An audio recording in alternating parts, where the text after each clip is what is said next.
All right, ladies and gentlemen, I hope you're all doing well. Today, my friends, we are back with a King of the Hill stream, and it is going to be TZEENTCH taking the wheel and picking random factions for all the players. So if you guys want to join, you're going to need the map pack. So you have to go to your workshop, get the Total Tavern Tournament map pack. You could just search Total Tavern, and it should be one of the first mods that comes up, and then you should be able to join the lobby. So first come, first serve. Just get in here, have some fun, and let me get the faction selection tool set up. Excuse me. Just had quite a feast. All right, so alrighty, ladies and gentlemen, it is about time. We will be spinning the factions in just a hot moment, and we'll do it. We'll do it to it. I think we're gonna kind of take off some of the really busted factions, though. Otherwise, it's just like if I spin like Ogre Kingdoms and somebody gets Slaanesh, that's just gonna feel pretty bad for the players who got in there, right? So we'll go ahead and make sure that doesn't happen. So no Slaanesh, Tomb Kings, and Warriors of Chaos for today. And Vampire Counts we could leave. Vampire Counts I think kind of require a special skill set to play at least. Yeah, so it should be good. Am I playing today? I might play one at the end. I think at the end of the stream I'll play we'll do an FFA. Should be quite a bit of fun, and we can close out with that. Hey, look at this. We have Umais versus Professor Pone. So this is exciting. This is very exciting. Let's put these bad boys on the Crater of Decay. This is a Nurgle map, so we're going to put them on this one, and we'll see how this goes. Let's go ahead and spin the factions now. So this is going to be for the Dreadlord Professor Pone. Let's spin and get his faction. They don't have to play the Lord that gets selected, just the faction. So this is for Professor Pone. Okay, let's do it to it. Come on.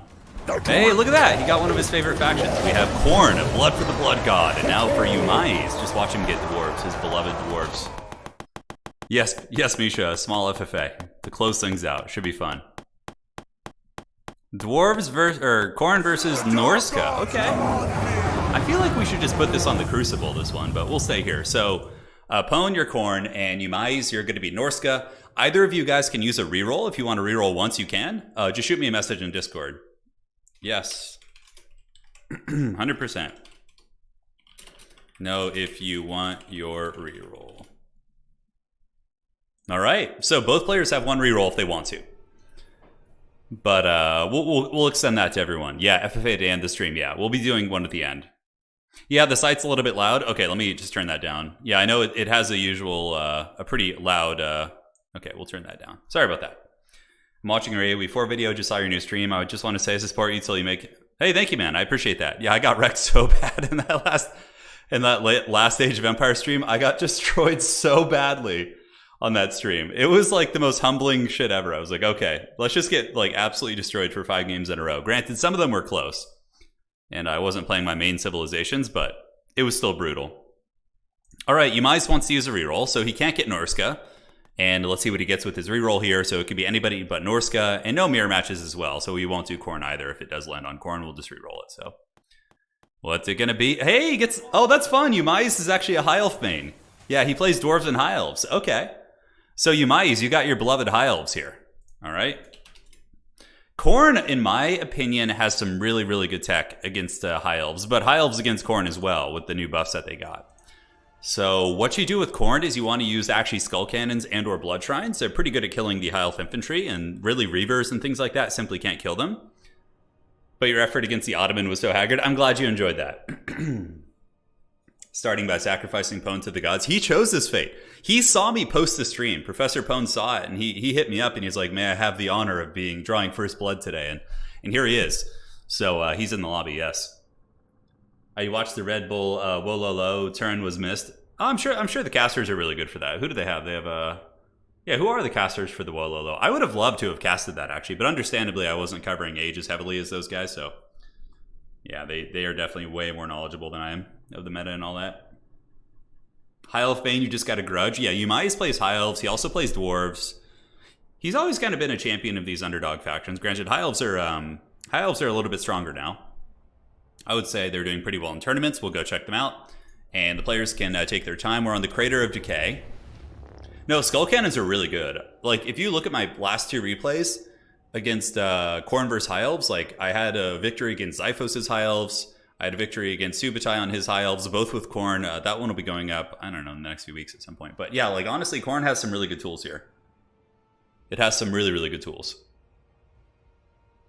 Yeah, it's going to be good. Let's go to Total Tavern actually and see what the stats look like for high elves right now. They've been doing a lot better after the cost reductions, and that's always been kind of the tinfoil hat about high elves is like once they get their cost reductions, they're just going to be way better. So couple fun things, by the way. So if you guys want to try and qualify for the World Championship, we have a qualifier on the 1st and one on the 4th. So this one's going to be hosted by Human Boy, yes.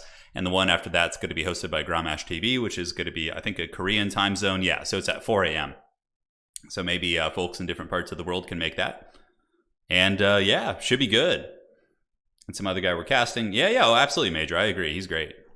So looking at stats, let's see what it looks like this season. So high elves have kind of, yeah, there was a little bit of a hype train about the high elves, and then they started off at like 60%, but then they started to like slow down a little bit. Now you can see the high elves are down to 51%, which is great. Like if factions are sitting in this range, this is really healthy. Like this whole range is really good. Like these are factions that are reasonably balanced. They have good matchups. They have bad matchups. These are kind of like slightly problematic factions, especially, you know, Warriors of Chaos, Slaanesh, Tomb Kings. The only reason vampire counts aren't up here is because we had that bug, which made it so they got a bunch of losses while that bug was active. So vampire counts will, once we start having single faction tournaments, which I'll probably be hosting one in the next few days, they're going to be climbing up like super high. What Khorne Lord would I pick against high elves? Valkia for sure. Sleipnir is very, very good at clearing out like sisters and elite units, and she's pretty good at like hunting dragons and phoenixes and is very elusive. Yeah, that's really good. I mean, that's solid. I mean, high elves are just, look at them. They're crushing Grand Cathay. Jesus. 11-2 against Grand Cathay. 11-2 against the Empire. Man, Empire's getting wrecked. Yeah, Empire's a Pit Lord faction now, sadly. I mean, they always kind of have been. And there's not too many Empire specialists. Man, high elves have been dunking on the Empire, though. And it wasn't like that before. It wasn't like that. Yeah, so these are the factions that need a little bit of love. Is probably Khorne is fine, Bretonnia is fine. Dwarves, I would say, are fine, too. They'll come back up to 50%. But these guys down to the pits here, these are all like the crap. Not TZEENTCH. I don't know what the hell's going on with TZEENTCH. Why? TZEENTCH does not belong here. Who's beating them? Okay, Warriors of Chaos, Vampire Coast. Apparently Greenskins have been giving TZEENTCH the business. I'd love to see the tech on that. Yeah, TZEENTCH does not need any buffs. They do not need any buffs. Extreme Europeans can truly catch. Yes. Yes. Khorne versus the High Elves in our first King of the Hill game of the day. Let's get the scoreboard updated. It's going to be Yumais facing off against Professor Pone. The Dark Lord himself. Pone likes to meme, but he's got some ability, so he's going to be able to pull those things off for sure. Yeah, patch 2.2 overall was pretty terrible, but the High Elf cost reductions were really, really good. They were solid for sure. They crushed Grand Cathay and other artillery factions now. Keep people just going to stocking High Mage with Dwellers. Yeah, exactly. Yeah. No, I mean, that's the Empire as well. When you play Empire against High Elves, that's exactly what happens. You basically just get your Sunmaker killed by a Dweller Mage. The same thing would happen to you in land battles as well. It's not like a domination thing. It just, it happens. Oh my god, it's Red Olgor. He's not even a meme, though. Red Olgor is actually really good in this matchup, too. He hits like a truck. So we got a Chosen of Khorne, Shielded Warriors, and Spawn. I really like Professor Pone's build. The only thing I don't like about it is probably the Spawn out of the gates. I feel like Spears and Archers just kill them too easily in this matchup, so I'm not a big fan of Spawn. Typically, the formula, in my experience, for going in this matchup is taking your Mass Shielded Warrior, or Chosen even is fine, and then what you do is you use Furies and Fleshhounds to kill their Archers, and when their Archers are gone, you summon in Bloodletters to clear out the rest of their troops. It's very cost-effective for sure. But we have Chosen of Khorne dual weapons, Spawn, and for Yumais, we have an Archmage of Metal, so most likely Plague of Rust, because Final Transmutation kind of sucks. It's like a really crappy version of Cleansing Rune. It got nerfed too heavily. Or it's in the right spot, and Cleansing Rune is just kind of bullshit, but it looks like it's going to be Mass Horchers with Horse Archers with Plague of Rust. So going to be trying to sunder the armor of some of those elite warriors down and focus them and have some fun. Why is Red Olgor a meme? Yeah, so he, back when Warhammer 3 launched, Red Olgor is the Demons of Chaos, Khorne Demon Prince, and he was kind of like a running meme in several of our big FFA community games we had at the end. Essentially, he just had gotten ridiculous situations and was just kind of silly. So he became a meme, like a mascot of the channel for sure. 2.3 should fix a few things. Yeah, I hope so. I hope so. We won't see any DLC till Q2. Oof, that's a ways off. Jeez, really? Q2? It's going to be a long time. I mean, I feel like we have a lot of great stuff in the game right now, and if we get good balance, like multiplayer is pretty damn awesome right now. So I'm not like too upset about that, but like guys, we have like 23 factions, and if we can get some of the higher tier factions balanced, like Warriors of Chaos get trash canned a little bit, and same with Slaanesh and Tomb Kings. Although I don't know what's going to happen with Tomb Kings, but yeah, who knows? Who knows? We are on. Let's get this party started. It is Red Olgor, although today he's the Demon Prince of Khorne, but it's Red Olgor. Let's not mess around here. He's actually not as good as Red Olgor. Red Olgor has anti-large and also heals himself in combat. This one does not, I don't think.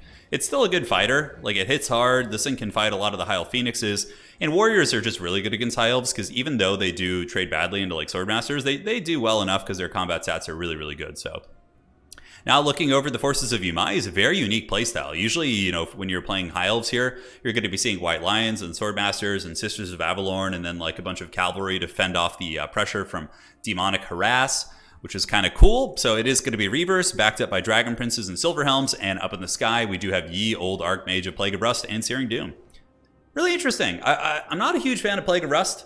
Like, the thing is, you Plague of Rust the Khorne Warrior, right? Suddenly he's down to, what, 50 armor, but he still has a silver shield, and it doesn't last that long. You're going to get, like, 2 volleys off.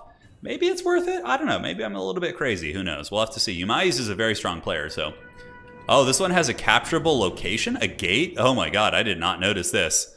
Okay, this is a gate. Now, what does this do? Oh, this is really cool. We're going to kind of get to see how this goes. Yeah. That should be quite a bit of fun. All right, so Reaver's moving up, and we can see the Nurgle map. These maps are so cool. I believe this is a map by Waka Waka 3000. Oh my god, it's so disgusting. Very much in the flavor of Nurgle. Professor Pone needs to make sure that his Demon Prince of Khorne doesn't get caught here and kind of picked apart. He's got to be pretty happy, though. I mean, like, honestly, the elves could have brought so many more powerful spells, right? We could have been seeing Dwellers, we could have been seeing Tempest to pin down Red Olgor and or Valkia.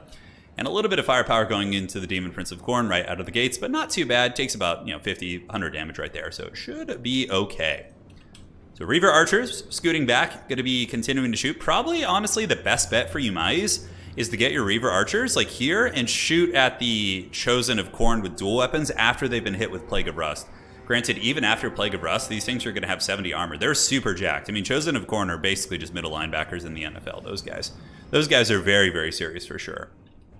So Khorne going to be moving up the side, and it looks like the Reaver Cav going to be doing a little bit of hot skirmishing. And good micro from Pone. You see how he's pulling back his spawn, as well as Red Olgor here, making sure they don't get popped. And this is a really good call as well. Sending in Halberds to go defend the middle objective is going to keep the High Elves from getting in with any cavalry shenanigans and things like that. Now for Yumai's, it looks like he's banking resources. I think he already had this Swordmaster out in the battlefield. Yep. He did summon a White Lion of Crace to Pure Main Company, but the Pure Main Company's probably going to get wrecked by Red Olgor. That's what I would do if I were Professor Pone. A Blood Shrine and or Red Olgor kind of just beating on these elite High Elf units typically does very, very well in terms of value. So here are some of the Chaos Warriors marching up to the high ground point. Going to be getting popped by the Archers, but they don't care. They have silver shields and 100 armor. They're like, whatever, dude, waste your ammo. It's all good to us. So initially, it's going to be a double cap here by Professor Pone. We do see a Plague of Rust coming down. Oh, look at that. Fireborn charging in as well. Oh, I love that.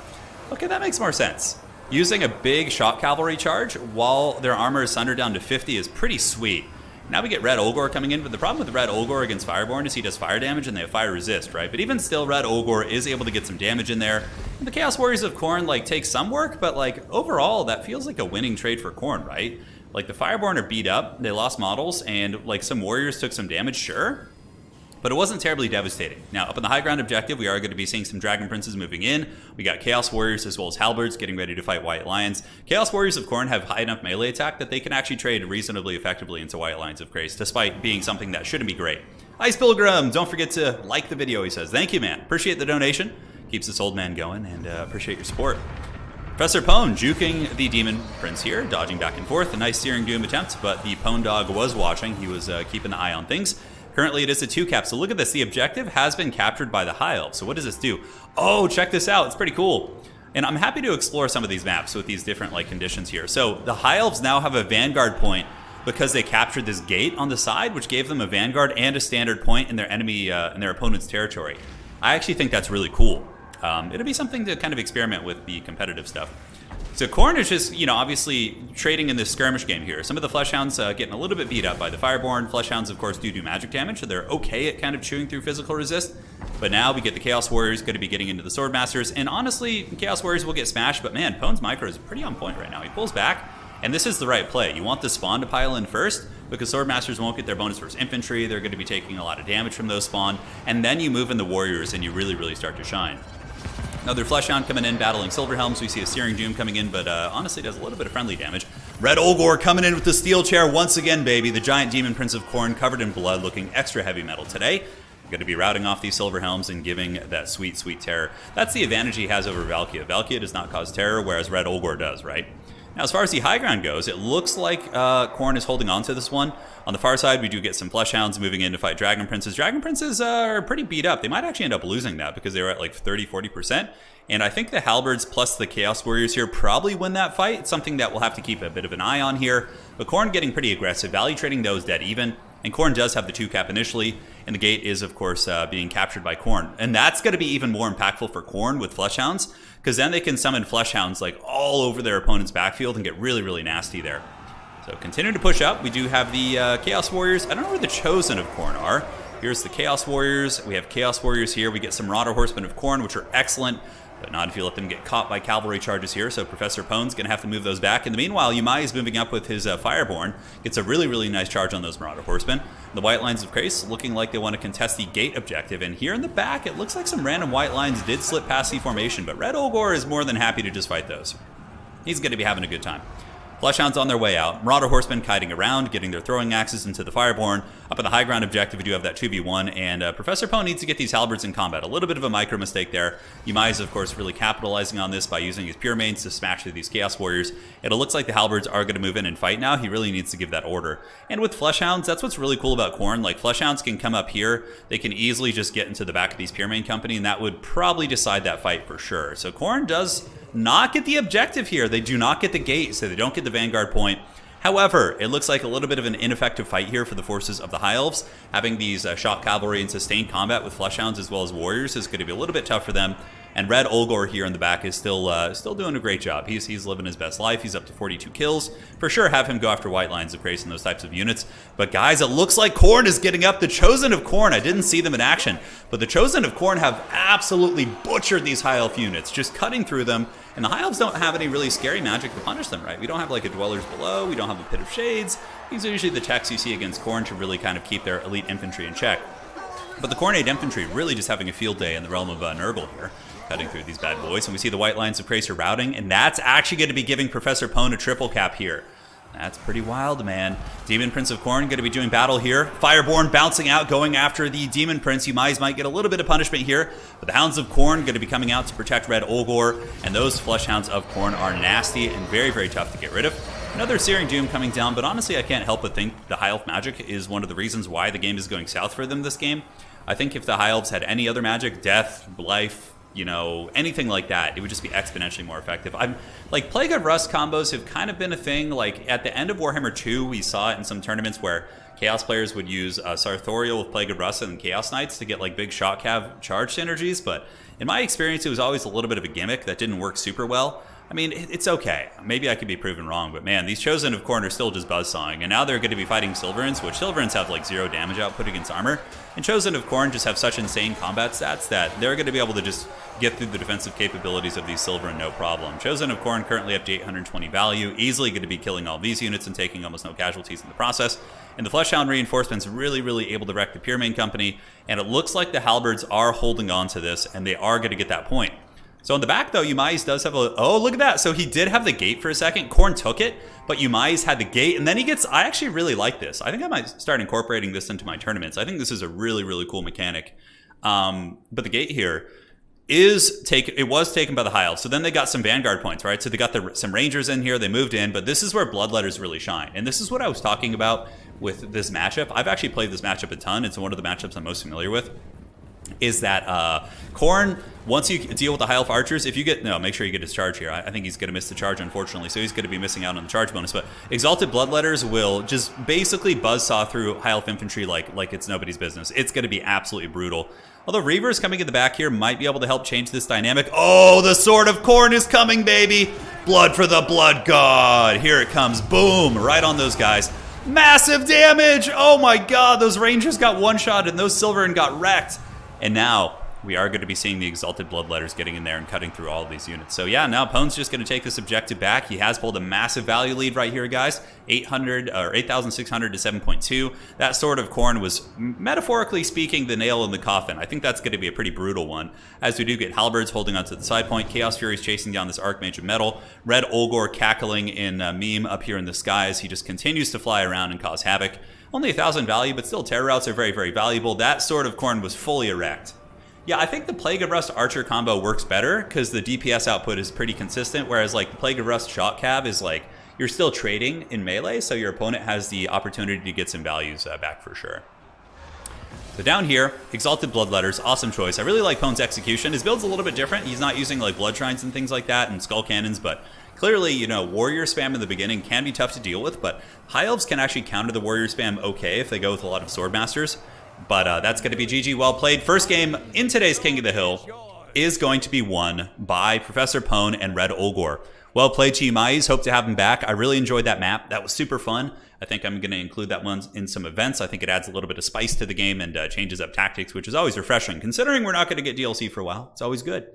No, it's definitely GG. And looking at Professor Pone's army, Chosen of Khorne, 1,200 value here. And the Bloodletters, of course, didn't get a chance, but Fleshhounds are just perpetual performers. They always do very well. Chiimais had a really cool idea. Like, I liked the theory of the build, but the Plague of Rust combos are just so tough to pull off. Wanted to have some fun. Yeah, no, it was cool, Chiimais. Loved your build, man. It was really like, man, I can rarely get Plague of Rust combos to work. It's just like, direct damage spells just feel so much more efficient. You obviously probably already know this, but yeah, nice play with the Fireborn. Fireborn got 1,600 value, which isn't bad at all. All right, so Professor Pone is going to be the king. Anybody's welcome to join. First come, first serve. We got Sir Nicholas. The brave Sir Nicholas. So let's go ahead and put them on Needle Mist Isle. This is one of Medley's maps, and we will do this one and give it a try. And now let's roll for the factions here. Oh my god, these new maps are just so much better than the ones we have. They're just so much better. Like, how would you ever want to host a tournament without these compared to like the old maps? Those Reavers were useless. Yeah, they were. They were pretty useless for sure. Yeah, they were. The Reaver Archers, I mean, they got a cost reduction, so maybe not useless. They could still fight Fleshhounds and things like that. I don't know. Yeah, they didn't seem to do too much, though. They definitely struggled. All right. So, let's roll the old dice. No matchups from the last faction, or the last game, so we get fresh matchups every single time. Here we go. It's going to be Nurgle. Okay. Nurgle for Professor Pone versus... All right, looking fun. Nurgle mirror match, perhaps? Nurgle versus TZEENTCH. Okay, that's fine. So Nurgle for you, Pone, and for you, Sir Nicholas, it's going to be TZEENTCH. Now, I assume Pone's going to want to use his reroll here. Rasta says, I would be tempted to join the server, having played multiplayer just to see Turin try to explain what I'm doing. Oh, do it! Come on, get in here. So Nurgle for Professor Pone, TZEENTCH for Sir Nicholas. Sir Nicholas is down to party. Look, Pone's in chat already. He's like, reroll. No Nurgle, God, please, he says. Oh my god, I love it. That's so funny. Okay, no Nurgle, and no Khorne, and no High Elves, because that's what we got last game, so. Let's see what he rolls here. Oh, yes, the Sons of Sigma. Bless this ravaged body. All right, Pone. Good luck, have fun. Honestly, Empire can win this matchup, totally. I would say it's a little bit TZEENTCH favored, but not by much. Maybe a 50-50 matchup, to be honest. All right. Good luck, have fun.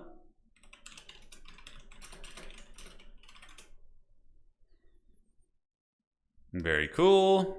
Looking good, my friends. Life treating us well here. And, yeah. Let's do it, man. Let's get this party started. Which is the Sons of Sigma versus TZEENTCH. All right, so we need to update the nameplates. It is Sir Nicholas. Nicholas is also my first name. Okay, so we need to scoot that over a little bit. Should be good. All righty. Yeah, the undead bug is fixed, so people can play undead today. What units would you say are good versus Wood Elves? I've been trying them out in games, and basically their entire roster. What units would say are good for the Wood Elves? Okay, The cheap Wood Elf Skirmish Cavalry are very good. Glade Riders. Glade Guard Starfire Shafts are an amazing unit. Like all their basic archers, Glade Guard, Starfire Shafts, Hagbane Tips, basic variant, very good. Eternal Guard, amazing. Yeah, like Sisters of the Twilight are probably one of their best characters. They're incredibly strong. Yeah, Volk Hogan. Oh my god, I hope so.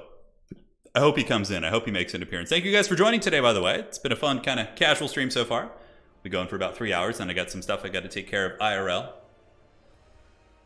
We're just getting started, baby. We had our first match of the day. Life's good. Yeah, Pone on the Empire. I don't know if I've ever really seen him play the Empire. I'm curious about his build. Yeah, looking pretty cool so far. Awesome, awesome. We will see what he brings. Steel Faith and Gunpowder all day, baby. All day. You saw your future husband, Tretch, spinning the wheel, Zero? That's really funny. Yeah, Tretch was spinning the wheel. I mean, he could make an appearance today. Yeah, I think if Pone were to roll Skaven, he's a meme master. He would probably he might pick Tretch for you. He might. Why don't I do campaign that much? I don't know. Maybe I'll do more campaign stuff. It just doesn't, you know, I like PvP a lot, but I do plan on doing some head-to-head campaigns, like very soon. Yeah, we'll see. We'll see. You're right, though. I have been slacking in the campaign department for sure. I actually don't know what this map looks like. It's not one that I think I've played too much. This is Needle Mist Isle. This is one of the not tournament, but the contest maps. But I don't know if I've seen it played yet, so this should be fun. Yes, catching your stream. Maybe this old boomer joins the game. Yes, do it. Get in there, Spartan. Yes, come join the party.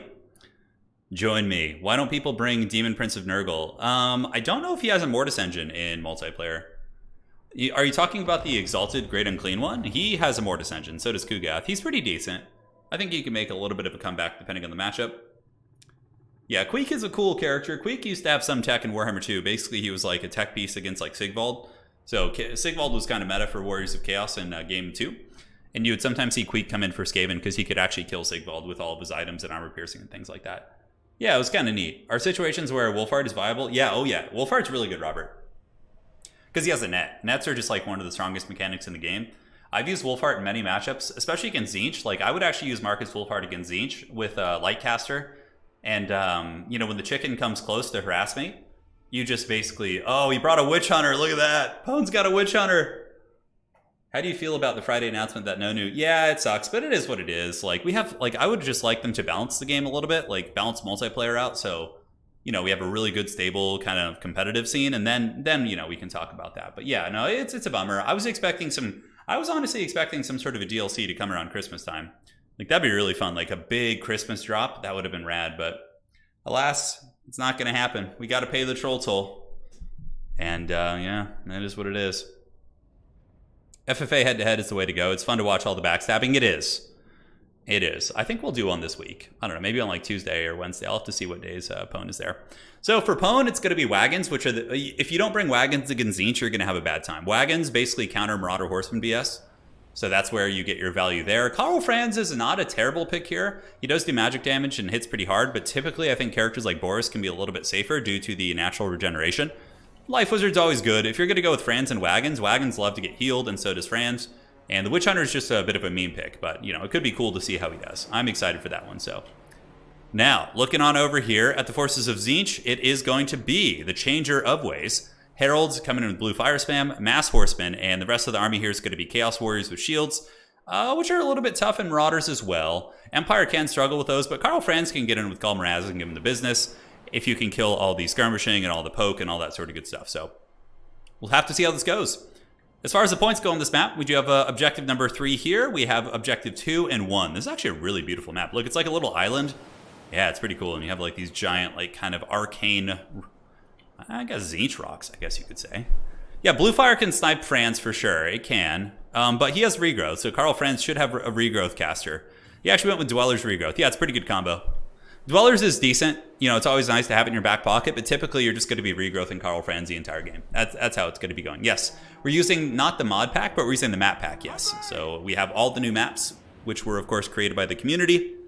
I'm trying to get Creative Assembly to add them. I have been fervently asking them in the Discord if we can make it happen, but they seem quite elusive on the subject. I don't know, maybe it has something to do with like copyright, or I don't know. It's just like, They won't just, like, normally, you know, you can pitch an idea and they'll get back to you with interest, but it's been tricky. I'm still working on it, though. I'm still working on it. Yeah, this kind of has a little bit of a Draenei vibe from World of Warcraft, doesn't it? So that's also the thing about wagons, why they're so good. Karl Franz can just hide back, and when the little troll caster comes up, the wagons are just going to shoot him. Like, you guys ready for this? Ready for this face jam? Big shots coming in, and the Herald of Tzeentch taking a little bit of damage. Blue Fire getting in, you know, doing a little bit of work against one of the wagons, but not really a big deal. Spearman with Shield's going to be moving over to the side point here. Meanwhile, the Tzeentch Lord is getting hunted down by the wagons. Opal Amulet has been popped. And wagons are going to want to switch their firepower here onto the Marauder Horsemen, like 100%. And to the Furies, all really, really good targets to shoot. Wagons themselves have 90 armor, so as long as Professor Pone doesn't slip up in micro, wagons heavily, heavily, heavily outtrade Horsemen, like very, very strong. Some of the Furies getting popped here, Horsemen now being shot, wagons taking a little bit of DACA, but if you just juke them side to side, they have guns, your opponent has javelins, so you're going to be a little bit more comfortable. And look at this, Horsemen just getting absolutely popped. Professor Pone pulling up in value reasonably well. Franz and some Horsemen coming out, but wagons do also have more range at 130 against 80, so with proper control, you can really get good trading. Uh-oh, big Cav switch coming out of the trees. Knights of the Blazing Sun going to be moving out, but it looks like the Tzeentchian forces are going to be pulling back. This is where the wagons want to turn about face and pursue, because they can really punish you for running. Franz also gets in there as well. Karl Franz and the Knights of the Blazing Sun, baby. Big charge into these filthy heretics, and I love to see it.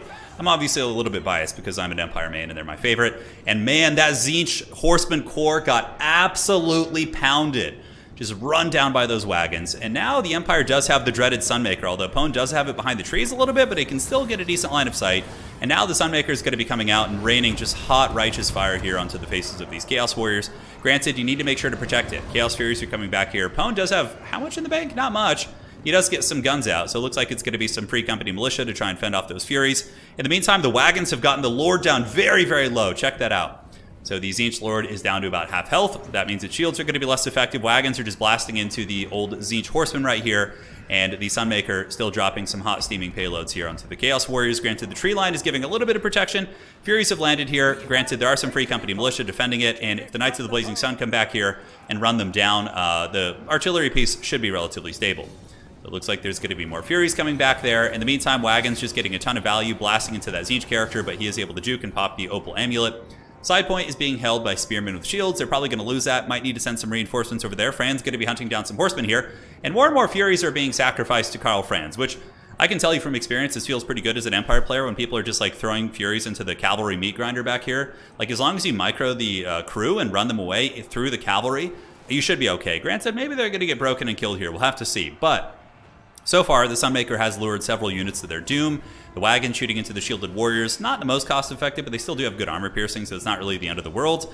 And wagons really just finish off the Horsemen, finish off the Furies, and the Tzeentch army will start to run out of steam, that is for sure. Spearmen with shields, very high melee defense, but getting javelins from the side by these Marauder Horsemen, and having these Marauders of Tzeentch, which are a little bit more of a fighty unit fighting here, are going to be, doing quite a bit better for sure. So it could be a triple cap. Empire could be losing its side point, but, Empire is a faction that typically happens to, and what you need to do at that point is kind of try and get your value, just a big value lead, and then just push them off and get a triple cap later. And it's not like they're out of time. Yeah, wagons are really good. They got buffed in Warhammer 3. Their DPS got buffed. And they're really good. I think they could probably use a 50 gold increase, but not more than that. Like, the Empire is already a really weak faction. They have like a 30% win rate in tournaments. So I think if you nerfed them, they would really fall into the pits of hell. But, because they need something mobile that can actually make a difference on the battlefield. But I still think wagons, you could warrant like a 25 to 50 gold cost increase, and people would still use them, and they'd be very, very good. But anyways, Empire Knights intercepting those Marauder Horsemen. Fran's moving out, and we do have the Sunmaker shooting through the tree line and making partial contact. It's not amazing simply because of the trees, and it looks like the Tzeentch army ability is going to be going down here, so that should do some serious damage. That looks like it's the Tzeentch ultimate. And there's also some, oh no, it's a single target one. Okay, not so bad. If that had been the Tzeentch army ultimate, dude, right as all these units came out, that would have been a disaster. The forces of Franz there would have taken a bit of a beating. So Knights of the Blazing Sun should be able to kind of save this side point here. So getting the Knights of the Blazing Sun to just kind of shock charge into the Chaos Warriors, or these Marauders, as well as Chaos Chariots, actually. Ooh, interesting. Would be a very, very good fight for them. They would trade pretty well. In the back, the Sunmaker has finally fallen, and that does give Tzeentch a little bit of value. You can see that the Chaos Furies here, though, are going to be paying the ultimate price. And it looks like the Empire still barely has an objective. These Chad Spearmen are holding on for their lives. Professor Pone definitely needs to get his cav over on the side. He's got some idle Knights of the Blazing Sun who are just kind of chilling here. They could go over here and just clear off this entire point. Like, Chariots won't do anything against them, nor will Marauders. So I think they really need to kind of get over there. But the Wagon's still shooting well, but a lot of the Warriors are up in the forest. Wagons need to come up and over this way. And the Knights of the Blazing Sun need to get active like ASAP. Got to get a little bit more aggressive with those units for sure. A little bit aggressive indeed. So Free Company Militia versus Furies. It's a little bit of a wet noodle contest, I guess you could say. Neither of them, I guess Furies have hit relatively hard, but not going to be terribly devastating. Wagons getting into melee with Marauders. A little bit of a blunder there by Professor Pone. He clearly has a pretty good army comp, but I think the usage of some of the units is a little bit relaxed. And it's really unfortunate to forget like a 1,200 gold shock cav unit in the forest here. They could be coming, and this point maybe would have never been taken by the enemy. This Witch Hunter's still going strong, though. He's just sitting there with his pistol, taking pot shots into the back of these units.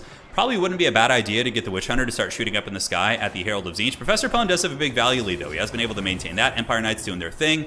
I have no idea what he's doing with the wagons here. He's trying to use the wagons in melee to fight some Marauders, which is extremely cost inefficient. Like, this is a really, really big misplay that could probably throw the game for him.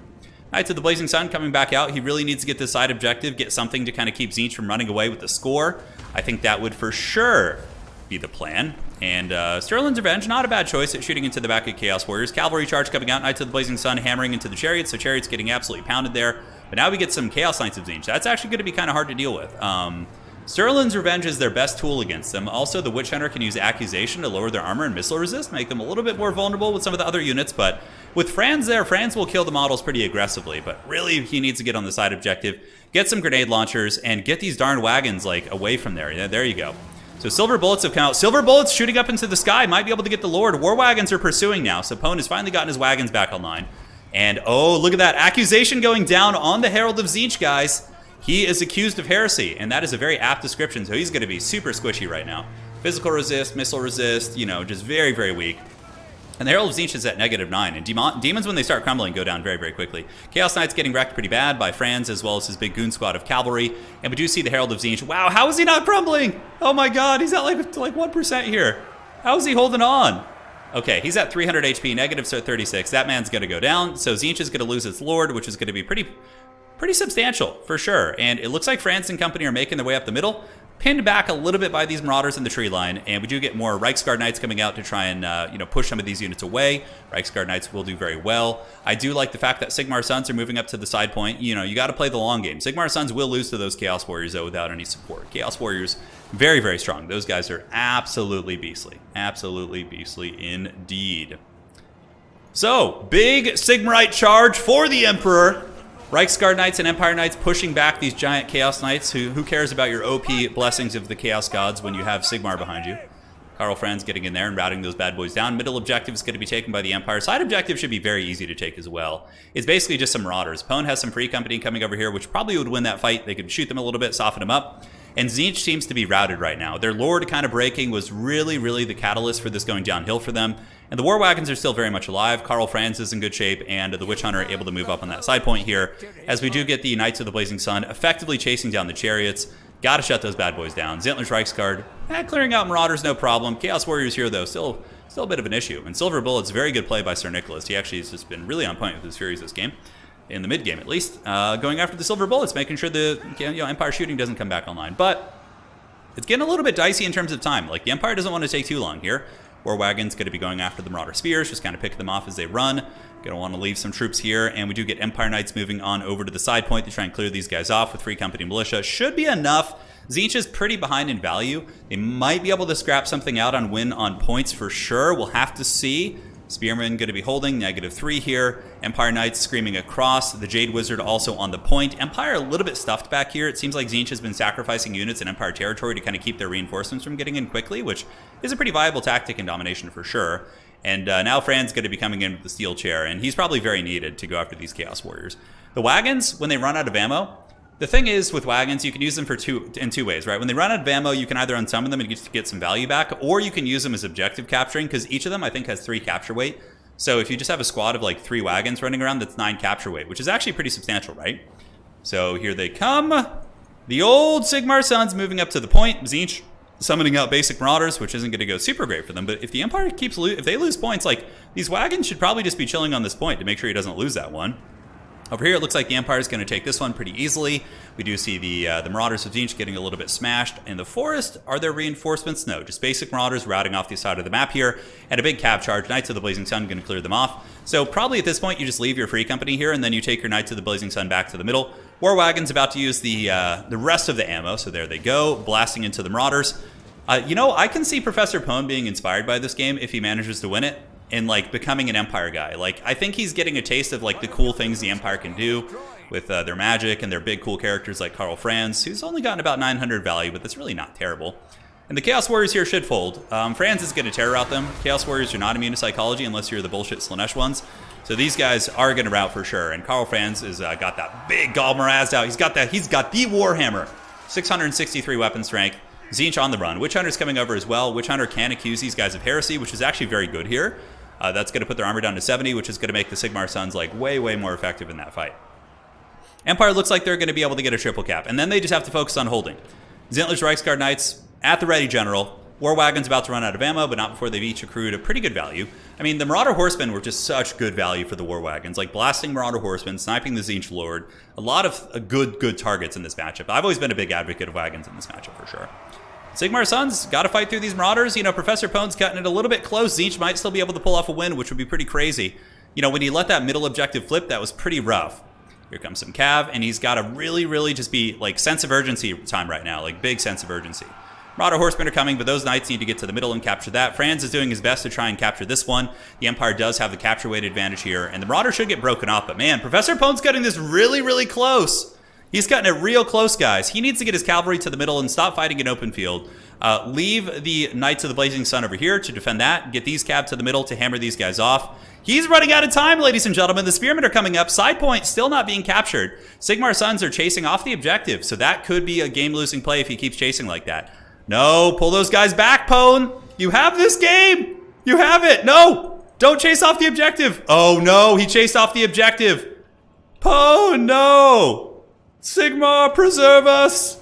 So a couple blunders with objectives, I think, are going to cost him the game. We'll have to see.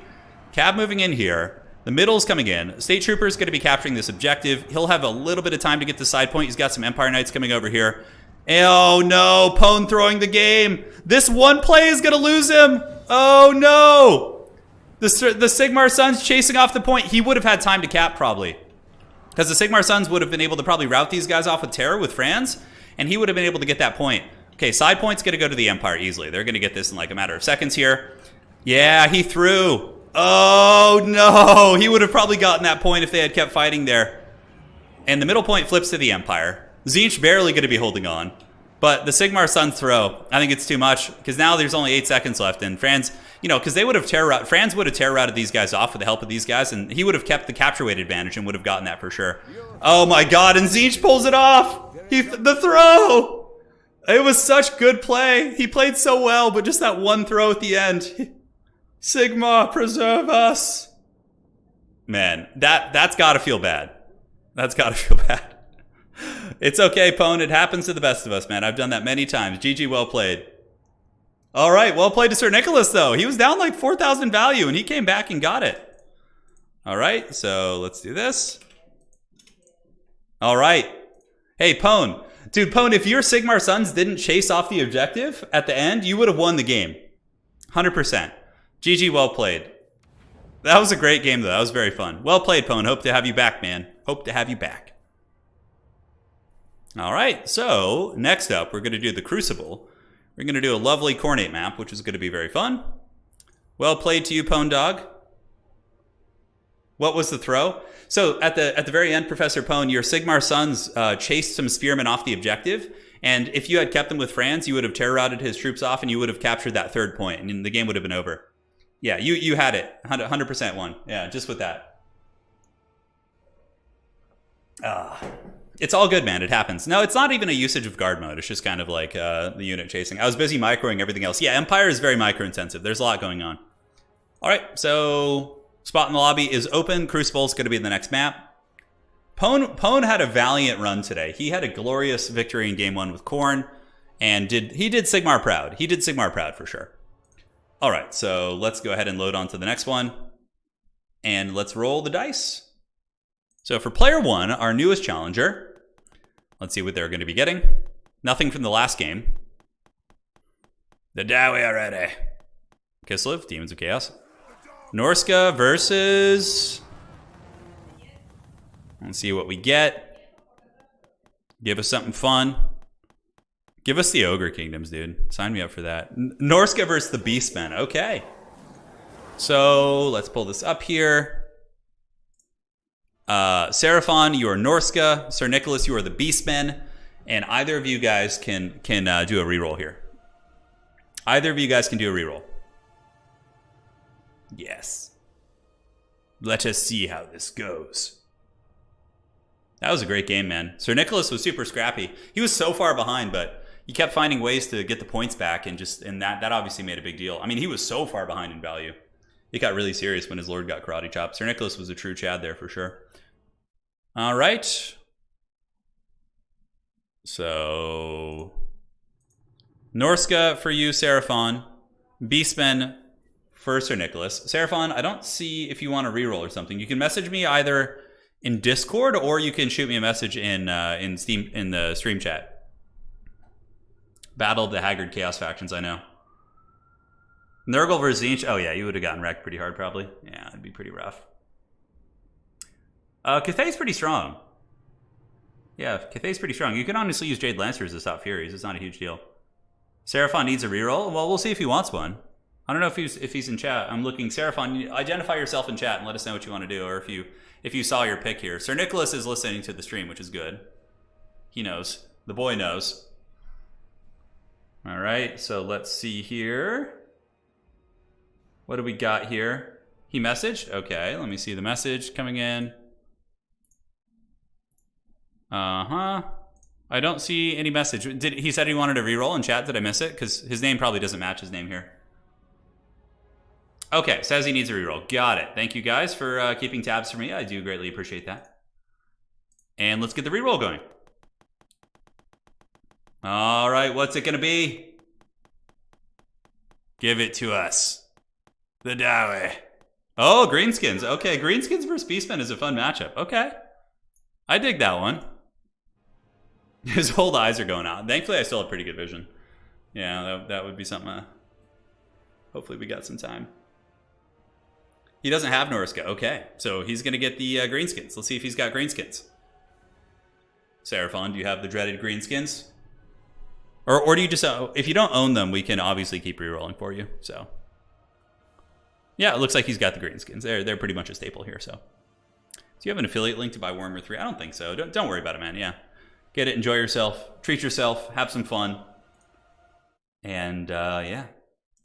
The party continues. The Wa is upon us. The Crucible, a very fighty map. Corn would for sure approve of this. So I'm going to go refill my little water mug, guys, and we'll be back in just a second.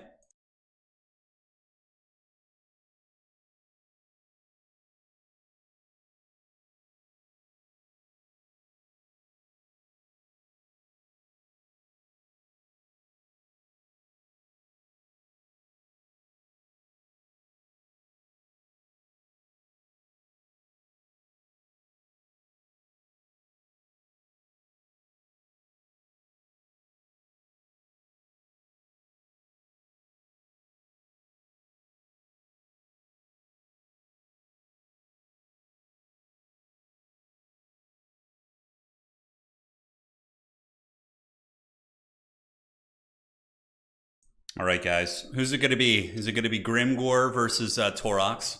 I wonder who wins in a straight fight. I feel like Grimgor would. Like, you're next and gets Nick active. I mean, Torox does have the brass body, I guess, which is pretty good. And also, he's got some good items for just straight PvP. I don't know. It's hard to say who wins that fight. Do I need to activate the map pack after I subscribe? Yeah, so what happens, Callie, is you need to... you need to go to, when you launch Total War Warhammer 3, right before it launches, there's like a menu that pulls up and it should say Mod Manager or something like that. And then you click that, and then there's a little slider bar that you can turn on the Total Tavern Tournament map pack, and then you'll have all these maps. Yeah, then you'll have all these maps. And trust me, these maps are just so much better than the ones we have from CA. Like, it's just so much better. So if you're even if you're playing with your friends, it's good to practice them too, because we use these maps in tournaments as well. So you listen to the Polish cow meme. Oh, that's so funny. Yeah, Torox is pretty scary. It's pretty scary indeed. I don't know how this matchup even goes. This isn't one you see terribly often. Let's go to Total Tavern and see what the stats look like right now. I wonder if it's been played this season. I feel like it's not one that you would run across terribly often. So Greenskins actually maintaining a 50% win rate. So Greenskins are doing, you know, pretty good. Have they even played Beastmen recently? So, okay, Greenskins and Beastmen have only played each other twice in Season 3. Only twice. And it's each side has won one game. So it's a dead even matchup, according to Total Tavern. It's not a common one that you run into. Not very meta. Greenskins apparently have a good matchup versus Dark Elves, too. Greenskins have 6-0 against Dark Elves this season. Their bad matchups, apparently Grand Cathay, which you think they'd be okay against with all the Black Orcs and Skulkers and like Squigs and armor-piercing kind of mobility they have. Yeah. Yes. What do you think about Henry Cavill getting... I wouldn't say getting replaced for The Witcher. He clearly stepped down. I mean, there's... No one in their right mind would like replace him, be like, oh yeah, we're going to take someone else. I mean, he was like the selling point of that show for sure. I would imagine he just stepped away on his own volition for any number of reasons, who knows. But yeah, my wife is a big fan of the books. She hasn't seen the show, but apparently they're quite different. There's a lot of differences with the show and the books, but yeah. The Vermintide build. Yeah, you could do Vermintide build. So we're on the Crucible now. This is our Royal Rumble map. This is where we get down and dirty. We have a fun scrap here. I love this map. It has, look how cool these like marks of corn are. Oh, it's so awesome. It's so cool. This one was done by Shroom for the map making contest. Recently had some updates as well. He added these like cool skull shrines in the middle here. And then Vanguard points can be captured behind. And this is weird. Why do I not see the players' names loading in? Very, very strange. They're definitely canceling Season 4 before it goes up. Yeah, is that what you think is going to happen? Who knows? All right, ladies and gentlemen, it is going to be Chad Gore Ironhide. So Grimgore against Beastmen, like on a map like Crucible, maybe not terrible. He can kind of just like sit in the middle and anchor it and make it very tough to take. He's got Black Orcs, Orc Biggins, a couple cheap archers, and a Goblin Rocklobber in the back with some skirmishers. So Savage Orcs against Beastmen are pretty good. They're basically like, they trade evenly with the Gore Herds, I would say, for a decent price point. So Savage Orcs, Savage Orc Biggins are also quite good because they kill infantry very well. They also cut through, you know, any of the large beastmen like Centaurs and Minotaurs and things like that. So I am a big fan of the Savage Orc Biggins. A little bit squishy though, gotta watch out. They can die to archers pretty quickly. Now for the Bray Herd, it's gonna be Bestigors, Gore Herds with shields, interestingly enough. I guess Greenskins do have a little bit of Daka. We have some Raiders. It is gonna be the dreaded Beast Lord on the Chariot. Oh my god, it's not even Kazrak, it's the even more haggard cousin here. He's got the Totem of Rust. Okay. This is kind of an interesting one. So this bad boy lowers armor of nearby units by 7. I mean, I feel like you could make that like 15 and it still wouldn't be overpowered. Like, that just feels a little bit underwhelming. But a very infantry-heavy army for the Beastmen. Grog Hooves of Wolf's Run, so Centaur Throwing Axe, Arwars, several units of Bestigors, which will... they do lose to Black Orcs. Black Orcs do crump them in combat, but they put up a decent fight. They do some work for sure. So, Forest Goblin Spider Riders on their way out. And up in the front, we do have Orc Biggins as well as Grimgore Ironhide, getting ready to advance onto the middle objective, and it should be quite a bit of fun. Yes, a big fighty fight. The Beastmen not opting to play the mobile game too much. Now, what you would want to do against this Greenskin army, maybe get like Razor Gore Herds on top of the Black Orcs. That would be very, very strong. Centaur Throwing Axes can also do quite a number, and I don't know where the Beastman magic is. He might just be doing the dreaded no-caster build. That could perhaps be the circumstance here. In the front, Gore Herds getting blasted by the archers. Not too much damage. They do have silver shields or bronze shields, so it mitigates, what, 35% of the damage or something like that? So they are able to hang. Now, Beastmen do get on the objective ahead. Orc Boys will lose to Gore Herds, but Black Orcs will be favored against pretty much any of the infantry, and the fight is on. Bestigors charging into the Orc Boys. Bestigors do have a really, really good charge bonus, though. Those guys hit pretty hard. I mean, they are giant goats after all. And the Greenskins have a little bit too much committed to the high ground. They need to pull 2 of these units down here to help in the main fighting. Otherwise, the Beastmen are going to overwhelm this middle position. And here in the back, we do see the Centaurs, the Grog Hoof of Wolf's Run, moving in, looking to press on the battlefield. And also the Beastmen getting some Warhounds and Centaur Throwing Axes into the backfield, looking to shut down that Goblin Rocklobber. Not that it's like super urgent. Now, Grimgore is in mortal combat here. Oh my god. Grimgore managed to catch a Bray Shaman? He does You're Next. And the Bray Shaman is a little bit corralled here, guys. He's taking the goat to the corral. And he's going to be hitting this thing. Git Snake is active. I would imagine he'll at least get one hit here. Nope, looks like the Bray Shaman is able to get away. Grimgore did miss his one attack, but he's hot on the chase. And will he get the Bray Shaman? It does not look like it. And the Beastmen, to no surprise, completely crumped the Greenskins in the middle because the Greenskins didn't really bring that much to the middle. They committed a lot to the sides. They had a lot of units kind of chilling here. They still have like a Savage Orc Biggin holding this side, which could have been a big difference maker in the middle. Savage Orcs making their way down. Grimgor, he's in his natural habitat. If you could just have Grimgor beating on these like elite infantry all day with his huge armor piercing, that's going to be very, very good for him. But the Beastmen are able to push back the Greenskins here. Centaurs with throwing axes moving onto the archers. And we do have Seraphon here with a couple Spider Riders giving a little bit of decent counter skirmish. Centaurs themselves only have 35 armor, so the DACA coming in from the Forest Goblin Spider Riders is not insignificant for sure. It can wear them down over time. But the Greenskins do get some reinforcements. Savage Orcs move in and are able to get on top of some of the archers.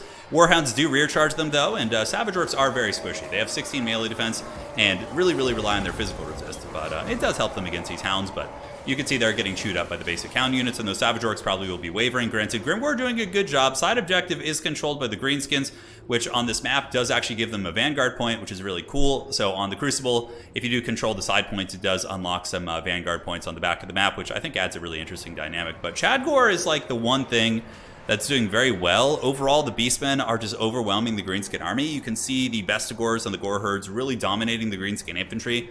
We even have some like just wild hounds in the back here for Sir Nicholas chasing down all these different units. Orc boys moving up to the side point, but it's not going to go well for them. Beastmen are the masters of like isolating your forces, and here we have the Bestigor herds just waiting for them. They're kicking their hooves. They're excited. 35 charge bonus will wreck these Orc Biggins, and yeah, they're not going to hold up terribly well. Looking like a decent value lead for Sir Nicholas. Grimgor Chadhide, of course, is still fighting in the middle, and you know he's problematic. I mean, he's routing things off. Grimgor has routed off everything in the middle, to the point where he actually has the capture weight, which is pretty ridiculous. So he's going to be able to hold on to that for maybe a moment. We'll see.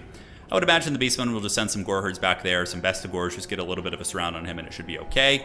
And now the Bestigor is going to be getting a downhill charge, so you're about to see these Orc Biggins get wrecked, but they do get the wall at the last second, which will give them a little bit of an inspired fighting chance here. But even still, the Bestigors with their high armor of 95 are going to absolutely destroy these Orc Biggins, but the Orc Biggins doing a little bit back. Kind of cool stuff. More Orc Boys coming. Night Goblins coming as well, but honestly just going to be going into the Meat Grinder. The Haggard Beast Lord on his chariot for Sir Nicholas, going to be moving over. The dreaded Lord of Rust. And Sir Nicholas is going full Haggard this game. He didn't even bring a caster. He's just going in for the kill. Oh no, he did bring a caster. Never mind. I saw the Deathcaster earlier. My brain just didn't process it. It's here now. So is this going to be a Buna? Is it going to be a Buna? I thought I saw a Buna cast going down. I think it's just Grimgor's buffs. Githnik, he's chopping through these Bestigors. Value lead going to be favoring the Beastmen. Objective 2 owned by the Beastmen. Objective 1 firmly owned by the Beastmen. And the dreaded Beast Lord has come over here. And he's going to help rout off these troops. He will take a little bit of damage, though. Biggins do have that anti-large, but it's kind of an interesting color scheme for the Beastmen. Which sub-faction is this? I don't actually know that one off the top of my head. But yeah, big rout here. Buna coming down. Buna going to be going down to the Orc Biggins to really finish him off. Might as well use it. Middle objective is controlled still by the Bray Herd. And the Greenskins are holding on to this top point, but for how long? We got Ungors coming out, I believe some basic Centaur throwing axes, and it looks like Razorgore herds into Savage Orc Biggins. This is actually a pretty good fight for the Savage Orc Biggins. These guys will be able to cut through these pigs pretty quickly with their anti-large bonus, and Centaurs as well. Granted, they are getting some throwing axes to the face. So I think this is perfect. I mean, if we're not going to have Khorne on this map, I think having the two of the fightiest factions in the game is probably going to be, you know, as close to awesome as it can get. But very impressed with Seraphon's scrappiness. And honestly, Sir Nicholas might be losing his lord here. He does send the Bray Shaman in to fight Grimgor, which is obviously, you know, he probably got a little bit comfortable considering he has a bit of a lead in this game. And now the Bray Shaman is just going to get absolutely crushed by Grimgor. I mean, if you come to Grimgor's territory and go fisticuffs, he is going to give you the dirty. X going to give it to you pretty hard. So, Bray Shaman is shattered. No more magic for the Beastmen. Magic's gone. That's got to feel pretty good. Middle objective is taken by the Greenskins here. So, they're Savage Orcs as well as their Night Goblins, and Grimgor Chadhide able to get that middle point. Granted, they do yield the side point, so it looks like the Beastmen are able to take over here. Despite these Savage Orc Biggins putting up a great fight against multiple units, we now get a Bestigor Herd unit in here, and these Bestigors will be very, very good at just cutting through them. Savage Orcs really just don't have a lot of armor piercing, so they are going to have, yeah, the mustard Beastmen color scheme. Yeah, a little bit like that, isn't it? 67 models, Savage Orc Biggins, not too much value actually. I guess just having them inundated with chaff units has been pretty punishing. The Beastmen absolutely crushing the high ground position. I think it's only a matter of time before they come down here. The Greenskins kind of have their last bastion on the middle objective, but they're really starting to run out of steam a little bit. Despite a very nice pick and Grimgor getting that caster down, I don't think it's going to be enough. I think that, obviously the side point, very favorable for the Beastmen. If you look across the map, the Beastmen have a lot of stuff too. I mean, we just have some loose units here. They have like some units back here and just all over the place. They really, really have swarmed the map. And the Greenskins are kind of more desperately just sending capture units out to try and get objectives to stay in the game. But Seraphon is not only behind in value, but he's also massively behind on the points. Currently, Sir Nicholas is up to 612. And Sir Nicholas looking to be our first player today to actually win 2 games in a row in today's King of the Hill. Professor Pone came off to a good start, had some very, very strong games, and then Sir Nicholas was able to just barely edge out a game against him with the Empire versus TZEENTCH. And now it looks like Sir Nicholas, firmly takes that side point. Looks like the Beastmen going to be able to ambush down. And Beastmen kind of have that similar principle to Slaanesh, where if you fall behind against Slaanesh, they will make your day so much worse. Like, it really snowballs. And Beastmen are kind of like, I don't know if I would say like quite like that, but they have some similarities, like, because they're really fast. So if you have less stuff on the battlefield and they're ahead of you, they can really start to pick you apart. Like, fast factions can really do that. So looks like Night Goblins moving up here. Going to do absolutely nothing against Vestigor herds. The middle, the Beastmen start to get the capture weight. So we do see some Ungor Raiders and Centaur Throwing Axes coming in there, and I believe it's just 1 unit of Orc Boys battling these Poison Hounds, but Centaurs could just charge in if they want to and really wreck their day. Centaur Great Weapons also coming in. Not that you need tons of Great Weapons. I think the Spear and Shield variant's a little bit better against Greenskins, but since there are some Black Orcs on the table, having the mobile Great Weapons isn't necessarily a bad idea.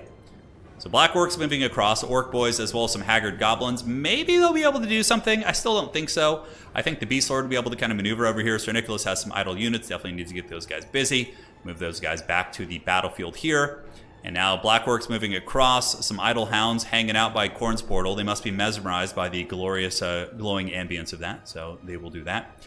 But it is a triple cap. Grimgor, Chadhide gonna try, but even Grimgor is getting a little bit beat up now. You know, he's fighting amongst Vestigor herds who do have good armor piercing, so they can actually punch through his 120 armor, whereas the other units couldn't. So Grimgor probably honestly dies here against these 2 units, or at least gets very, very worn down before he's able to win that fight. And now it's just a little bit of a desperate grab here. So, trying to get onto the side points. It's been a great game by both players. I love the Grimgor alpha plays here, but it's not going to be enough at the end of the day. So here they come, Vestigor herds, standing at the top of the hill, preparing another downhill charge, which they've basically been doing all game. Under the gaze of Khorne. Maybe these guys will be upgraded to Khorngors. Maybe Creative Assembly will release the Khorngor DLC today after this glorious battle. We'll have to see. Big charge. Black Orcs take an absolute pounding on the downhill charge. Man, those Vestigors with the downhill charge is nasty. Lots of damage coming in. Plus Throwing Axe is also doing a ton of armor piercing. So basically just more skulls for the Skull Throne. And Khorne's probably happy. I mean, I wonder if there's like a certain skull preference he has. He probably likes like Empire Order Tide skulls the most, I would imagine. Although I guess it's about like who fights the hardest, right? So maybe he would like the greenskin skulls the most. That's hard to say what his preference would be. But Centaurs could just rear charge here. Probably would buckle this position. I think that's going to be very good. Probably going to be some sort of a Buna coming down here. Some sort of magic. No, not a Buna, actually. Looks like it's going to be an "There we go" coming in from the Orc Shaman, but not going to be enough. They are going to get routed by the rear charge. GG, well played. I think there's 0 chances of the greenskins coming back unless the Beastmen move off all the points and just AFK at this point. But, Seraphon can keep scrapping if he wants. He can fight as long as he likes and see what he can make, get done here. Battle will be over relatively soon. And, elite units are actually very good, too, in Domination. Chaff is good as well. I think a nice change for Domination would be making, like, super elite units, like, over 1,000 gold infantry units have, like, maybe a little bit more capture weight. But aside from that, like, I think elite units do have their purpose. GG, well played! That was quite a bit of fun, guys. It was quite a bit of fun. So Grimgor tried so hard and got so far, but was no match for the Haggard Mustard Beast Lord. Oh my god, that guy straight up looks like a banana. Yeah. He looks like he's like some deficient in some vitamins or something. Yeah. Alright. Cool build. Yeah, good stuff. Good game by both players. It was a fun one. So Sir Nicholas is going to be the current King of the Hill with 2 of those. And looking great. So he's holding on. Sky Titan, oh yeah. There's a lot of cool stuff. What we need is a lot of we need the Dowie Blimp of Doom. I think that would be sweet. Okay, so we got Fidel in here, so let's go ahead and get that. I think I forgot to update the nameplate, so sorry about that. Last game. We should be able to get it this time. I'm just gonna put Fidel for short, so it fits a little bit better there. All right. Here we go. So now we're going to go ahead and roll the old dice to see what these players are going to be getting for their faction, which is the most fun part of the stream. And let's switch on over, go to news. And yeah, here we go. Okay, let's make this full screen. There we go. Perfect.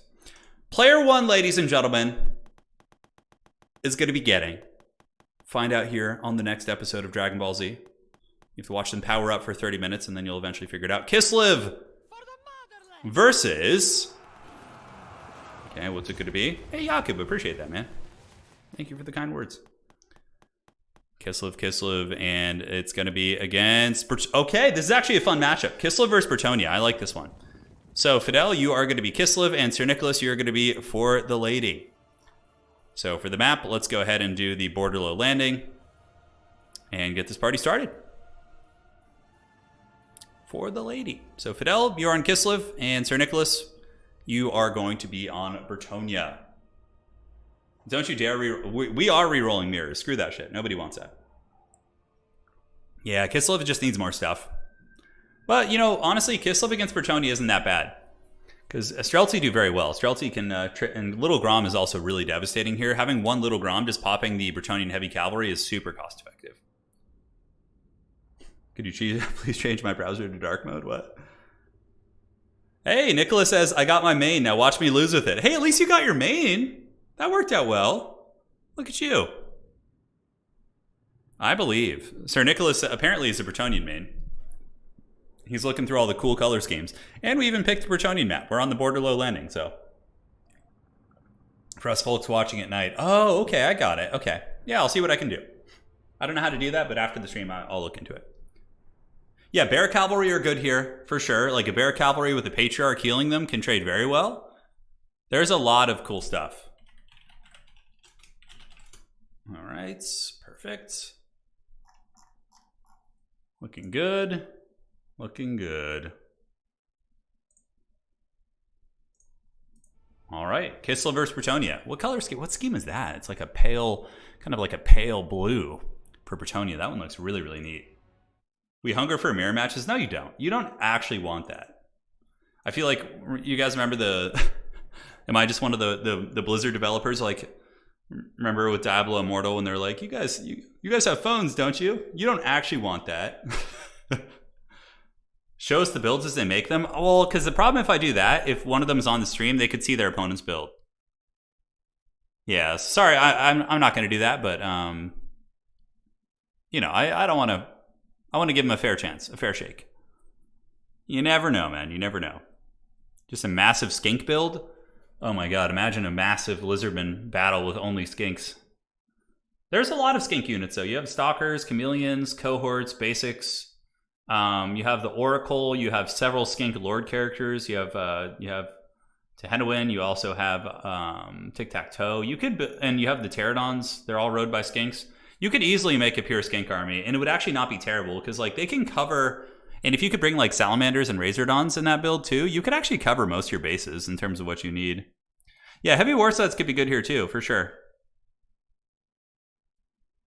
Oh yeah, that's what it was, Ryan. You think you do, but you don't with regards to WoW Classic, yeah. King of the Dead, it's a first come, first serve, man. So you gotta jump in and just try and get into the lobby. You need the Total Tavern Tournament map pack, so it's a mod. You just download it, and then you'll be able to get in. When you bring it back to the face cam, I don't know, man. I usually just stream in my swim trunks, anyways. So I don't know. Haven't seen Turin's face in many months. Yeah, I'm pretty haggard right now. I got my like bat cave. I don't know. I don't really see the point of a face cam, although I know like pretty much every big. And I'm certainly not one of them, but like most of those like bigger like streamers like Grubby and stuff, they all use one. There's got to be some science to it for sure, but I don't know, man. Like what? I don't know. I've just never really been into it. Maybe someday I'll do it if I get like a better setup. Like right now, the place I stream is like it's not great for that. So, oh god, John, never, dude. Get that out of here. Get that nonsense. Bring us the swim trunk cam. yeah. You guys getting extra wild here in chat. Kislev is ready. Bertonia soon to be ready as well. Are they going to be launching cows with their trebuchets? Maybe so. Turn looks like Tom Hanks at the end of Castaway. Not quite. I'm not that wild. What's the link to Turin's my OnlyFrans account? That's what we call it, OnlyFrans. It's just me just laying in bed eating hot dogs, dressed up like Carl Franz. That's what you're gonna find on there. So don't get your hopes up. Fidel says I have no idea what I'm doing, but here we go. That's the attitude I like, man. I love it. I love it. That's the way to do it. Yeah, it's great. All right, guys. The battle is on. It's going to be Kislev with the double Warbear Rider, Patriarch, and Ice Guard Halberds. I love this build already. I love this Kislev build. And for Bretonnia, it's very meta. Footsquire opening, Henri Le Massif with a Paladin, and also Fey Enchantress. Yeah, very, very meta. And then it's probably going to be Questing Knights and Knights of the Realm after that. corn up. Oh my god. The only friends. How sensual is the hot dog eating? It wouldn't actually be sensual. It would just be like gluttonous, you know, just like laying there, like watching a TV show. It would if I actually had an OnlyFans, it would be just laying there in my Carl Franz outfit, eating hot dogs, watching Star Trek: The Next Generation. Just completely, just like silent. Just some cringe, like some old, like haggard sci-fi show. That's how we go. Yeah, it's pretty great. All right, ladies and gentlemen, let's see this battle. This is going to be a fun one. So, for the forces of the lady, it's going to be the Fey Enchantress. Double Paladin, very good. Anti-large, Mortis Engine, what's not to love? Footsquires are obviously pretty good here. For their cost, they trade okay into Kislev Cavalry with armor piercing, but more importantly, they can cut through Kislev Infantry and give you some objective holding, which is good. And that's pretty much it. Yeah, standard stuff. Going to be coming out with Questing Knights and Knights of the Realm. That's what you would want to do in this matchup. Questing Knights trade into like everything Kislev has, and Knights of the Realm can out-trade their Winged Lancers and different units like that, so it is pretty good. Now, for the Kislev army, I do like the Streltsy. They have good armor piercing and melee, so if they have to fight some, Bretonnian cav up close, they can do it okay. Ice Guard Glaives, same thing, really. Not a ton of AP themselves, so they won't do a ton of damage, but I'm curious to see their applications here. They do have charge defense, I think. Let's see if it's in the tooltip, and it looks like it is. They have the charge reflection and charge defense versus large. Yeah, okay. Double halberds. We have a bear squad. Oh, Orc Fiend, welcome to the Dukes of Haggard. Thank you so much for becoming a member. And yes, we grow in numbers, ladies and gentlemen. We grow in numbers. So the Dukes are getting more and more powerful by the day. Patriarch is a good choice. Sayalak's Lullaby, and then you want the Brazier. And what this is going to do is give you constant healing. It's very, very good. Also Vigor. So you ride them around with your big bear hammer. But if you get caught in a Dweller's Blow with your big blob, you're probably going to lose the game. And I would imagine the Fey Enchantress does have that. Yep, Dwellers and Earthblood, very, very standard kit there. So you got to make sure your bear blob doesn't get caught in the Dweller's Blow, or else you are going to be paying the ultimate price for sure. Now, as far as this point goes, probably get some Kossars, head on over there. Just go sit on that point. Bretonnia is going to have to send some serious amount of units over there to kind of wrestle it from Kossars, because they're pretty tanky. Maybe even Kossar Great Weapons would be a better choice for individual objective holding, because they can fight off cavalry with their Great Weapons better than the shielded variant can. And it looks like the Bear Blob is going to be going into the forest, so they're going to be moving up around the side. The Oath Brothers of Tor, as well as the Patriarch, Streltsy, and the Ice Guard will be advancing on to the middle. And we'll see how this goes. Should be fun. Let us know your predictions. Do you wish for the lady to win today, or are you rooting for Urson and the Bears? Why have we not done a thumbnail of that yet? Like the Chicago Bears, like with Kislev? Yeah, that'd be pretty good. The game name is just Turin King of the Hill. Turin space Koth, I believe, is the lobby name. So the Bears are going to be going through the bushes, at least one of them. So Warbear Rider's moving up, and the other Bear's going to be going around. Patriarch's going to be joining them. And the side objective is not being taken yet. You definitely don't want to let your opponent just get your back objective. That would be super Bronzodia for sure. That would be very Bronzodia. But moving on to the middle here, Ice Guard Glaives, Streltsy getting ready to kind of blast away, and they should be able to accrue some decent value before the fighting starts. The Oath Brothers of Tor, they need to be on standby to deal with the Fey Enchantress blob. You need some anti-large to deal with them, and the Bears can do it, but you have to make sure they're not tied down by different things like that and having a bad time. So starting to position the guns. Ice Guard should be shooting into the Peasant Archers. They should be able to kill them rather quickly. We get some Kossars with spears moving on over to the side point. And the Peasants are now being shot by double Ice Guard. So the Ice Guard should do some big damage. I mean, they have 24, I think, missile strength. So not that much more than Peasant Mobs who have 21. Like, why do Ice Guard have such bad weapon? Like, if they gave them good weapon strength at maybe 30 or something like that, I think they'd actually be a pretty good unit for sure. But nonetheless, Peasant Archers are getting a little bit messed up. The Warbear Rider's going to need to get busy. Dweller's Blow coming down. Is Fidel paying attention? It does not look like it. So the dreaded bear is going to get caught a little bit, but he gets out of it pretty quick. So at the end, his feigned bait right there actually did good because that Dwellers barely did anything, and he was able to move out of it. So that is a big win. It was a bit of a gamble by the Bretonnians to see if he was actually sitting there like AFK, right? Peasant mobs coming up, archers still shooting in, and honestly, these archers doing very, very well. And Streltsy also shooting in and blasting down foot squires, and now we get some cavalry coming in, so it's going to be Knights of the Realm, and the Streltsy are going to be ripping some shots as they do charge in. Definitely doing a little bit of damage. Granted, they do have the bronze shield, so not the end of the world. And the Warbear Riders maneuvering around the back of the Bretonnian army. Are they going after the Fey Enchantress? Warbear Riders could absolutely destroy foot squires too. Like, they have really good armor piercing, so that's certainly on the table. Peasant mob's going to be buckling. Streltsy do take a big charge, but they're able to fight back reasonably well. And the Warbear Riders are getting really aggressive, though. He needs to use them. I mean, the Warbear Riders are a really expensive piece of his army, and if he's not using them to kill, like, Knights of the Realm, like, definitely want to pull those guys around here and get on those guys. So far, the trading's pretty even. You know, Ice Guard are going to be able to fight off a lot of these units. The Grail Relique is going to die because it is large, so the Halberds of the Ice Guard Glaives definitely going to have some fun. One way that Kislev could easily throw this game right now is if they blob up the 2 Ice Guard here and let them get caught in Dwellers. That would just probably give the forces of Bretonnia the victory, but we'll have to see. Good play here. So Fidel does move back, aware that that is an option. Leaves 1 Ice Guard there, which is a good idea to let them anti-large, and you can see Henri la Massif and the Paladin all starting to take a little bit of damage. We see a couple archers unsummoned to the back, and look how badly the Warbear Riders do wreck these foot squires here. Really, really good damage. But the Dweller's Blow does go down over here. 1 Warbear Rider going to get caught, but a big charge for Urson as he does get in there, and the big Warbear Rider is going to be chewing into the Paladins and the Fey Enchantress.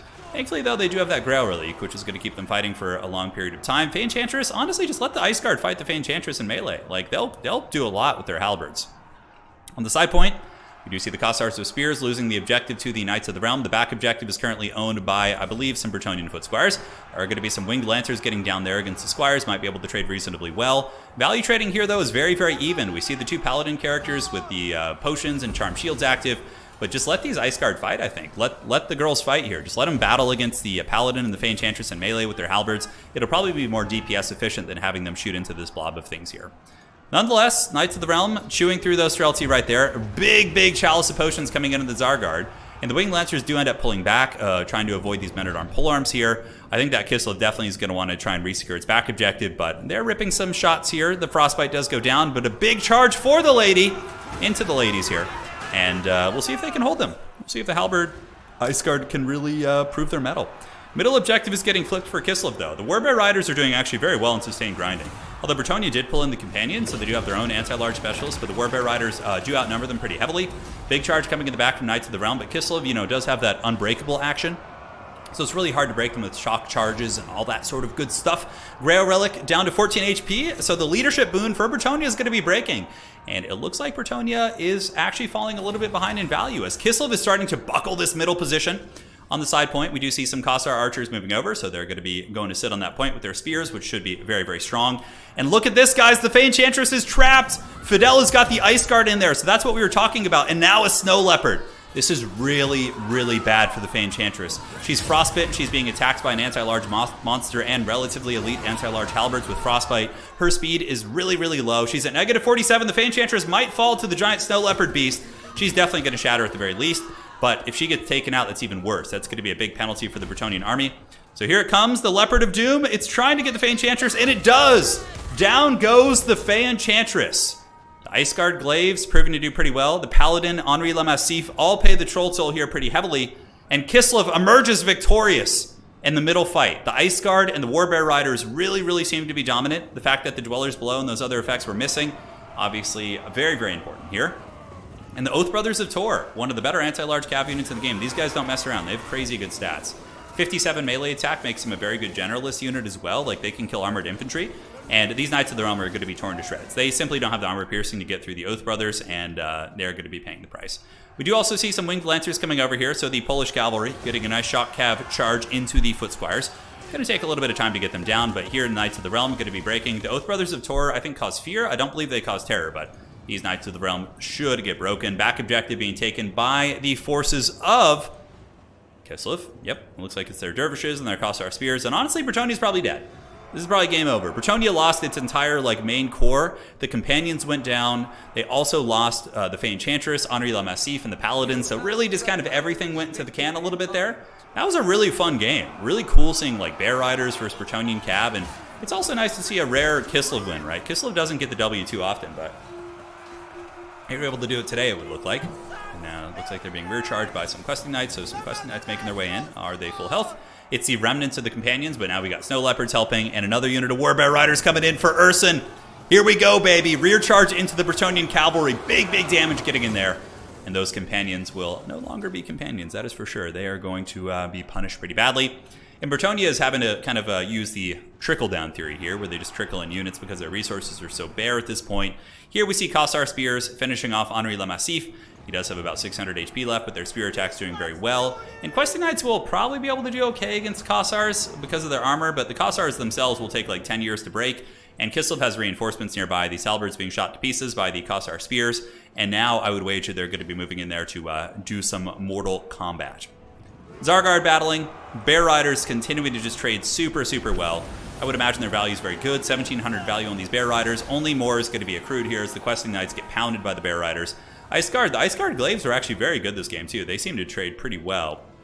Snow Leopard battling. Oath Brothers of Tor going to be chewing through the last of these Foot Squires. You can see heavy casualties being taken by the Squires, although Knights of the Realm might be able to kind of finish them off. We'll have to see.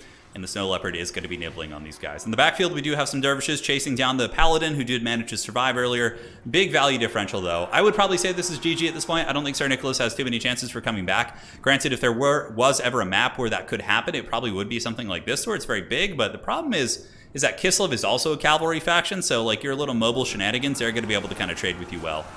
Now, Bear Riders being lanced once again. They have 2,000 value here, and despite, you know, taking a tough fight, which they're probably going to lose, a 2v1, they do have the Patriarch coming in, and the Bear Riders will get the Buyer Blood passive, which is going to make them unbreakable, which will allow them to get a lot of good trading before they do actually go down here. So, back objective taken by Kislev, middle objective firmly controlled. We got Zargard Great Weapons, we got Zargard, good luck removing those guys.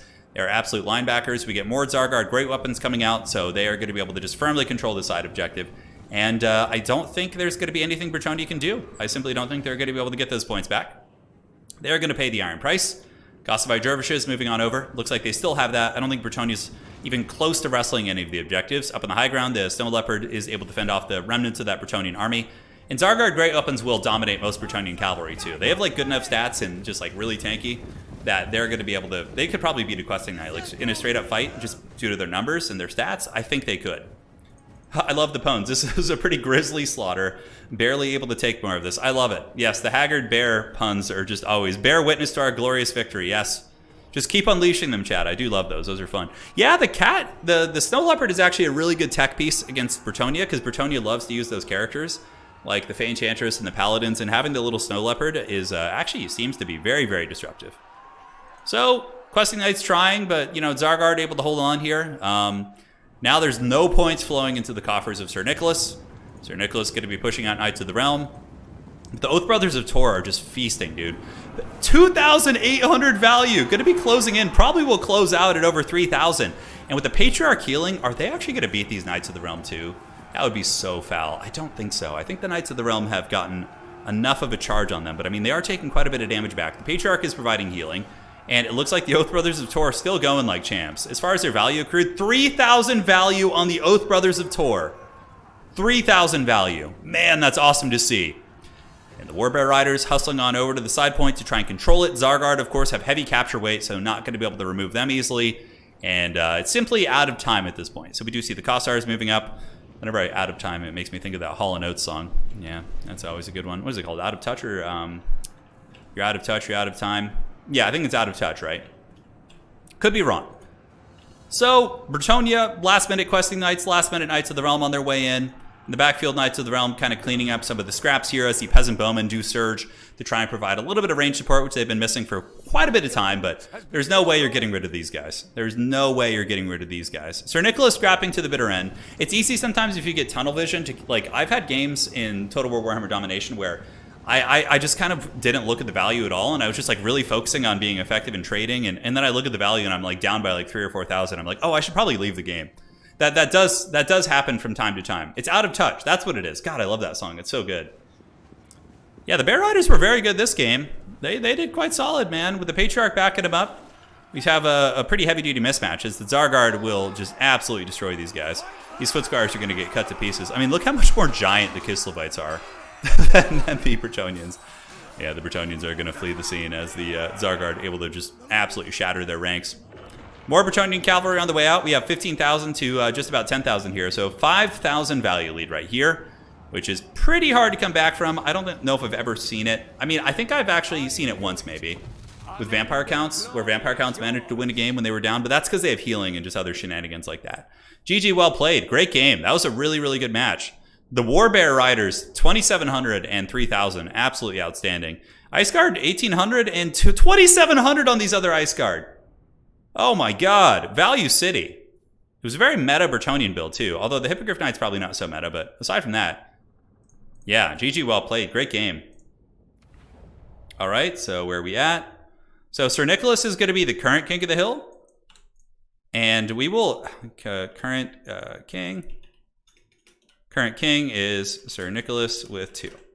Yeah, we can do this. Like that, and let's do that. And then I think that's a better way of like showing it. Hey, I gotta make like a custom graphic for that or something. All right, so the current king is... Sir Nicholas is the score to beat with 2. Nobody's gotten past 2 today. This has been... Oh my god, that's like the Zoolander meme. What is this, a school for ants? All right, let's move this. See if we could like get that a little bit. There we go. Come on, you can fit. Get in there. You can't get his score. Okay. That's like kind of readable. You guys can put on your glasses and figure that out. Okay, we got FPOD in here. Let's get this party started, man. Bubba's Big Blast. Who's going to be the bearer of some bad news to Loon? He'll need to hire some... if only the fan church forbearance. Oh my god. Bubba, thank you for being a member for 38 months. Oh my god, man, that's so long. Bubba, I feel like you and I have walked to Mordor together and dropped the ring in. It's quite a journey we've been on. All right, so now we have FPOD. Thank you so much, man. That's what she said. I know. I was hoping somebody would oblige me with that. I was really hoping somebody would. All right, time to roll the old dice. See how this is going? Who is going to be winning here today? Who's going to be getting the better faction? It's always fun, these weird mismatches. And Demons of Chaos? Oh, the Ogre Kingdoms. All right, Ogre Kingdoms versus... What's it going to be? Come on. Let's go. Ogres versus... TZEENTCH? Okay, that's fine. That's a cool one. We'll see if the Ogres want to reroll. So Fidel, you're going to be the Ogre Kingdoms, and FPOD, you're going to be TZEENTCH. And we are going to do... We're going to the Dust Bowl, baby. If it's Ogres, we're going to Dust Bowl. Just a straight up like shooting gallery Royal Rumble. It's going to be super fun. Warriors of Chaos are just super imbalanced and really unfair. So whoever got Warriors of Chaos would probably be like, if they displayed meta, would be guaranteed to win, basically. Not guaranteed, but it'd be like super unfair. Yeah. There's a couple of factions in the game that are just like stupidly overpowered, so... Yeah. Fidel, Ogres. FPOD, your TZEENTCH. Reroll? Oh no! The Ogre Kingdom. Sad ogre noises. Okay, let's reroll. So this is going to be for... Okay, he says actually never mind, I'll roll with it. Okay, that's fine. So let's go ahead and... what would you have gotten with the reroll though? Let's see. You would have gotten Vampire Counts. Yeah, you would have gotten Vampire Counts. Yeah. Barbaros, you're welcome, man. No problem. It's Dust Bowl. Reroll and you might get Empire. Ogres on Dust Bowl will be good. Yeah, your shooting will be effective like right away. The lobby is, you just need to have the Total Tavern map pack downloaded. So let me show you guys actually. I can pull that up real quick. All right, so let's do this. So basically what you do, guys, if you want to get the map pack, you just go to your Steam, you go to Workshop here, you just click this button right here, it's going to pull this up, and then you just click Total Tavern, like this, and it's the first one. It's the Total Tavern Tournament map pack. You just click that, then you subscribe to this bad boy, like so, and then when you fire up your game, There's going to be like a little like mod manager thing you can click on, and yeah, and that's where you like enable it. Pretty straightforward here. The Rhinox Stampede. Ogres versus Tzeentch. This should be an interesting one. Yeah, I would probably go Mass Leadbelcher here. Against Tzeentch. I would just bring like 3 Leadbelchers and just like try and take advantage of the open field. Which is going to be pretty fun. I don't know. Kislev, I don't know exactly what they're missing per se. They just need more options so they can have different tactics. Like, they're pretty predictable because their roster's so small. Yeah. 4 stars. Yeah, I don't know who downvoted it. I have no idea who downvoted it. So strange. It's literally just good maps. Like, gives you more things. It's very weird. Very weird indeed. But yeah, that's how you get it. And if you have that installed, and make sure that's the only mod you have installed. You need to make sure the other ones are turned off. Then you should be able to find the lobbies and get in there. Thank you for the kind words. Rock, I do appreciate that. You got the Cleveland Browns. You want to re-roll and play as the Patriots? I like that. The Cleveland Browns. Oh my God. I like, there was like this really haggard comedian in the early 2000s who was very popular. I think he's still doing his thing, but how many of you guys remember Larry the Cable Guy? The Get Her Done guy. Get her done. Oh my God, that was so cringy. I love it. Larry the Cable Guy. But he had this really stupid joke. Like, he'd be like, you know, when he had to use the restroom, he'd be like, I'm taking the Browns to the Super Bowl. It's just like so stupid. It's so stupid and childish. Oh my God. Yeah. Yeah.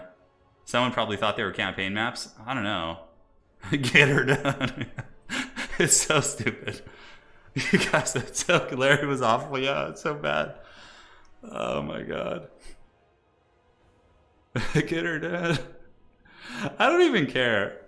I still enjoyed Larry the Cable Guy. I'm like, you know, I'll take it. I was there, Gandalf, 3,000 years ago, back in like 2004.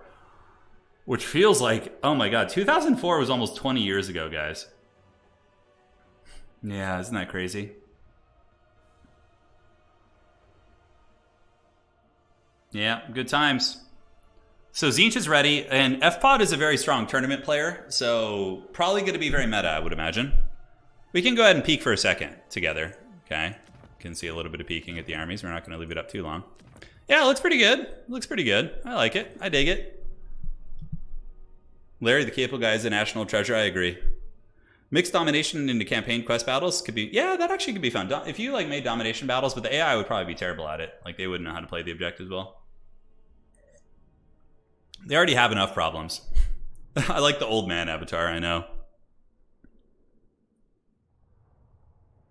Yeah, you know who was really good was... I think one of my favorite shows of all time from that time was King of the Hill as well. There's something about King of the Hill that just is so calming. Just watching it. It's like fun, but it's also relaxing to watch. I don't know what it is. I think it's just like the ambience of the show. Anyone can join this King of the Hill. It's first come, first serve, yeah. First come, first serve. You just can't join on the same one twice. Yeah, apparently that's a character. Larry the Cable Guy, like the actual guy is like, you know, I don't think his name's even Larry, and he doesn't sound like that, yeah. All right, guys, Ogre Kingdoms versus Tzeentch. It's going to be a Tyrant, which is pretty good. Tyrants do have self-healing and a ton of HP, so if you're worried about getting sniped, it's pretty good. Leadbelcher is very strong here. Scrap Launcher can target pinks, and Iron Blaster can just shoot at warriors. I do actually like the Ogre build quite a bit. I think it's got some tools. Yes. Good. What's your friend code? My friend code. Are you talking about on Steam? I'm just Pierogi King right now. You can just add me on there and it should be fine. I'll tell you what. That boy ain't right. All right. So we got the big Chad Tyrant. Oh yeah. This is the ideal man right here. He does have self-healing with snacks, but he has to be in melee. But at least he can heal, which is good. He's got a lot of HP. And usually there's going to be a Slaughter Master with Troll Guts, right? So you can mitigate a lot of the Tzeentch sniping. Now, Leadbelcher's on the Dust Bowl. This is just a really fun, quick, like, Royal Rumble map. So it's just kind of like, just going down, getting here on these objectives and just rumbling, dude. Just absolutely rumbling. Nobblar Scrap Launcher, going to be very good against pinks. Just sit him on a unit of pinks the entire game. Should be able to kill him eventually. Iron Blaster, shoot at warriors. Snipe characters at close range. Shoot at Chaos Spawn. That's typically what you want to be doing. But it is going to be a lot of shooting. Hey, I just got your invite, Allied. I'll make sure to get you added. I'll make sure to get you added. But Dust Bowl is basically a shooting gallery map. It's just a fun kind of like Pillar of Bone-esque. You guys remember the Bone Zone back from Warhammer 2? This is kind of like Bone Zone's spiritual successor, right? It's just like a fast, aggressive map. Usually the battles are decided very quickly here. I think it makes for a very fun game. Now for TZEENTCH, we got a Herald of Metal with Final Transmutation. Interesting. I think Blue Fire Spam would have been a bit better, but we'll have to see how that does. We do have Marauder Spears, which self-explanatory, you're fighting ogres. They have good enough stats to kill Noblars too. Pink's really strong. I mean, if the Pinks can get in range and just shoot at ogre infantry, especially if they don't have Iron Fist, dude, they get their bread buttered so badly. And who doesn't love halberds against ogres, right? So, very straightforward. Now, how do ogres deal with halberds, you say? You shoot them with scrap launchers, you shoot them with iron blasters, you use the Lore of the Great Maw spells, and lead belchers blast them to pieces. That's really, really how you want to be doing it. Are the legendary lords required to play? No. It's just the faction. They can play whatever they want. They can play whatever they want. Ogres are actually doing good this season. Ogres have a 50% win rate. They're like a solid little faction. They have some okay matchups. I've been enjoying seeing the Ogre Kingdoms in action. It's been very, very fun for sure. So the objective's going to be opening up in a minute and a half. In the meantime, we got Noblar Trappers heading on over to the side point. And the scrap launchers immediately getting some good value, actually. Wow, took out 3 models and got all the way through their shields there. That really wasn't bad. Bone Zone 2. Yes, this is the Bone Zone of the sequel. Looks like there's going to be more Noblar Trappers moving up as the Iron Blaster is going to be shooting downtown. And definitely Iron Blaster wants to shoot at Pinks or Halberds. Probably not at the basic Spearman. I don't think it's like ammo effective to do that. And honestly, Marauder Spearmen will get crushed by Ogre Bull dual weapons if Noblars are helping. So if you send some Noblars in here to fight Marauders of TZEENTCH and then pull some Ogres on top of them to like beat them down, you can actually take out those spears very quickly. So that's like, if you guys want to be Ogre players, you really got to be on point with that. Now look at this. We do get the Lead Belcher shooting, although they're trying to shoot the Lord here, which isn't necessarily a great idea. And now we get the dreaded Manta Rays coming in, so it is going to be the Screamers of TZEENTCH. And look at this, the little Noblar Trapper is going to get their Ninja Stars out. Here they come, the Ninja Stars! And they do get the shields down and do a little bit of HP damage. I love it. So far, Lead Belcher shooting pretty happily back here. Lead Belchers are a really awesome unit, and they are taking down those Marauder Spears relatively effectively. On this point, we do have Ogre Bulls getting ready to do battle, but they're going to get wrecked pretty bad. Pinks do a lot of damage against them, so you really want to make sure you avoid that. And I think that Fidel is going to have to get those guys active. As Noblar's moving up, side point going to be taken by the Ogres, and it looks like this one's going to be contested. And now we do have the Screamers here, and a Final Transmutation. Really good bait. He actually baited in the reinforcements, and he overcast the Final Transmutation. Yeah, so that's actually a really nice play there by FPod. That was very clean. But Ogre Bulls will do okay. And we do have the Iron Blaster continuing to shoot into these units. And the Ogres, will they be able to get the middle point? I think the Pinks are going to be able to kind of drive them off. Although we do see Lead Belcher shooting in the back going after the Pinks, which you really need to do. More Screamers coming across. Those Screamers are great against Ogres with their anti-large and mobility. They obviously pretty self-explanatory. They can do some good work. Noblar Trappers are on the way back. Ogres probably just say screw this side objective. Like this point's not looking great for them. They're kind of getting driven back here. I think just kind of stabilize your artillery. Protect your Lead Belchers with, you know, other Ogre Bulls. I think is always a decent idea. It can work okay. Noblar's getting here. Tyrant fighting. Spearmen being driven back. And now we have Noblars chasing into Pinks, which of course is quite good. And look how well these little Noblars are doing, man.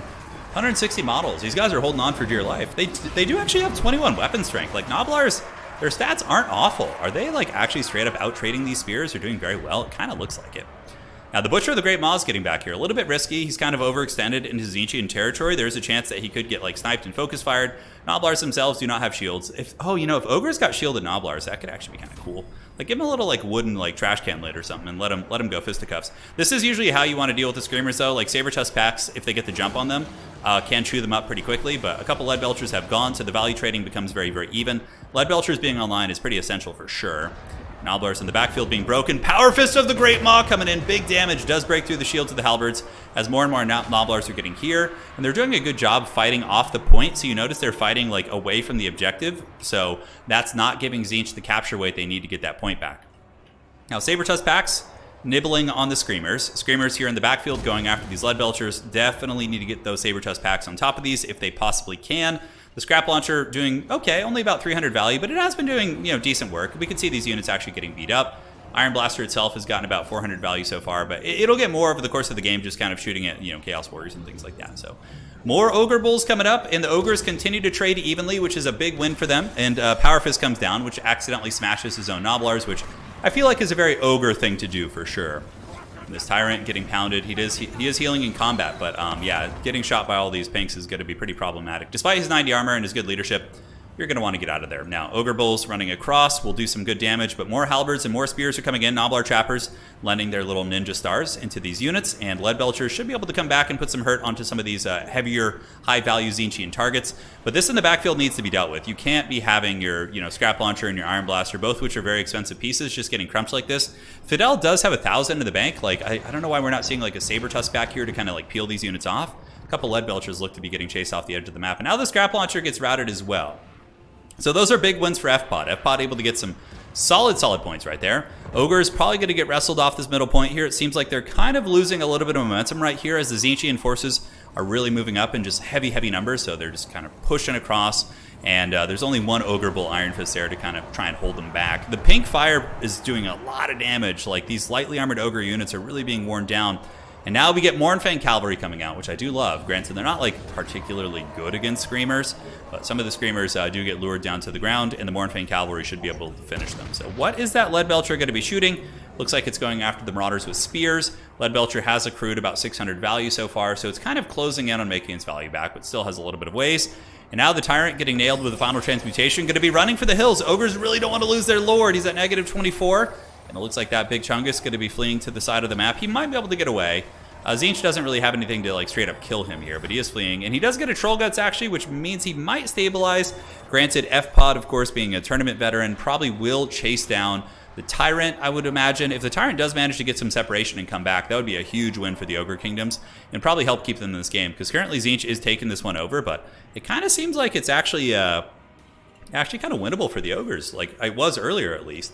When the backfield kind of got compromised, I think you need more Saber Tusk packs to kind of kill the Screamers. When the Screamers land, if you countercharge them, they have terrible stats. Like, Screamers of Tzeentch have, what, like 20-something melee defense? So, like, a Saber Tusk can really take them out very quickly. So there goes the old Tyrant. Good night, sweet prince. He's going to go back to his mountain fortress, and he is going to go feast on something good. I'm sure he'll get his appetite back here soon. Mournfang Cavalry should have been Iron Fist. Definitely need Iron Fist against Tzeentch. We haven't seen too many of those. It's been mostly standard Ogre Bulls. This is still cost effective, mind you. Like, these little pink horrors are going to get wrecked pretty badly.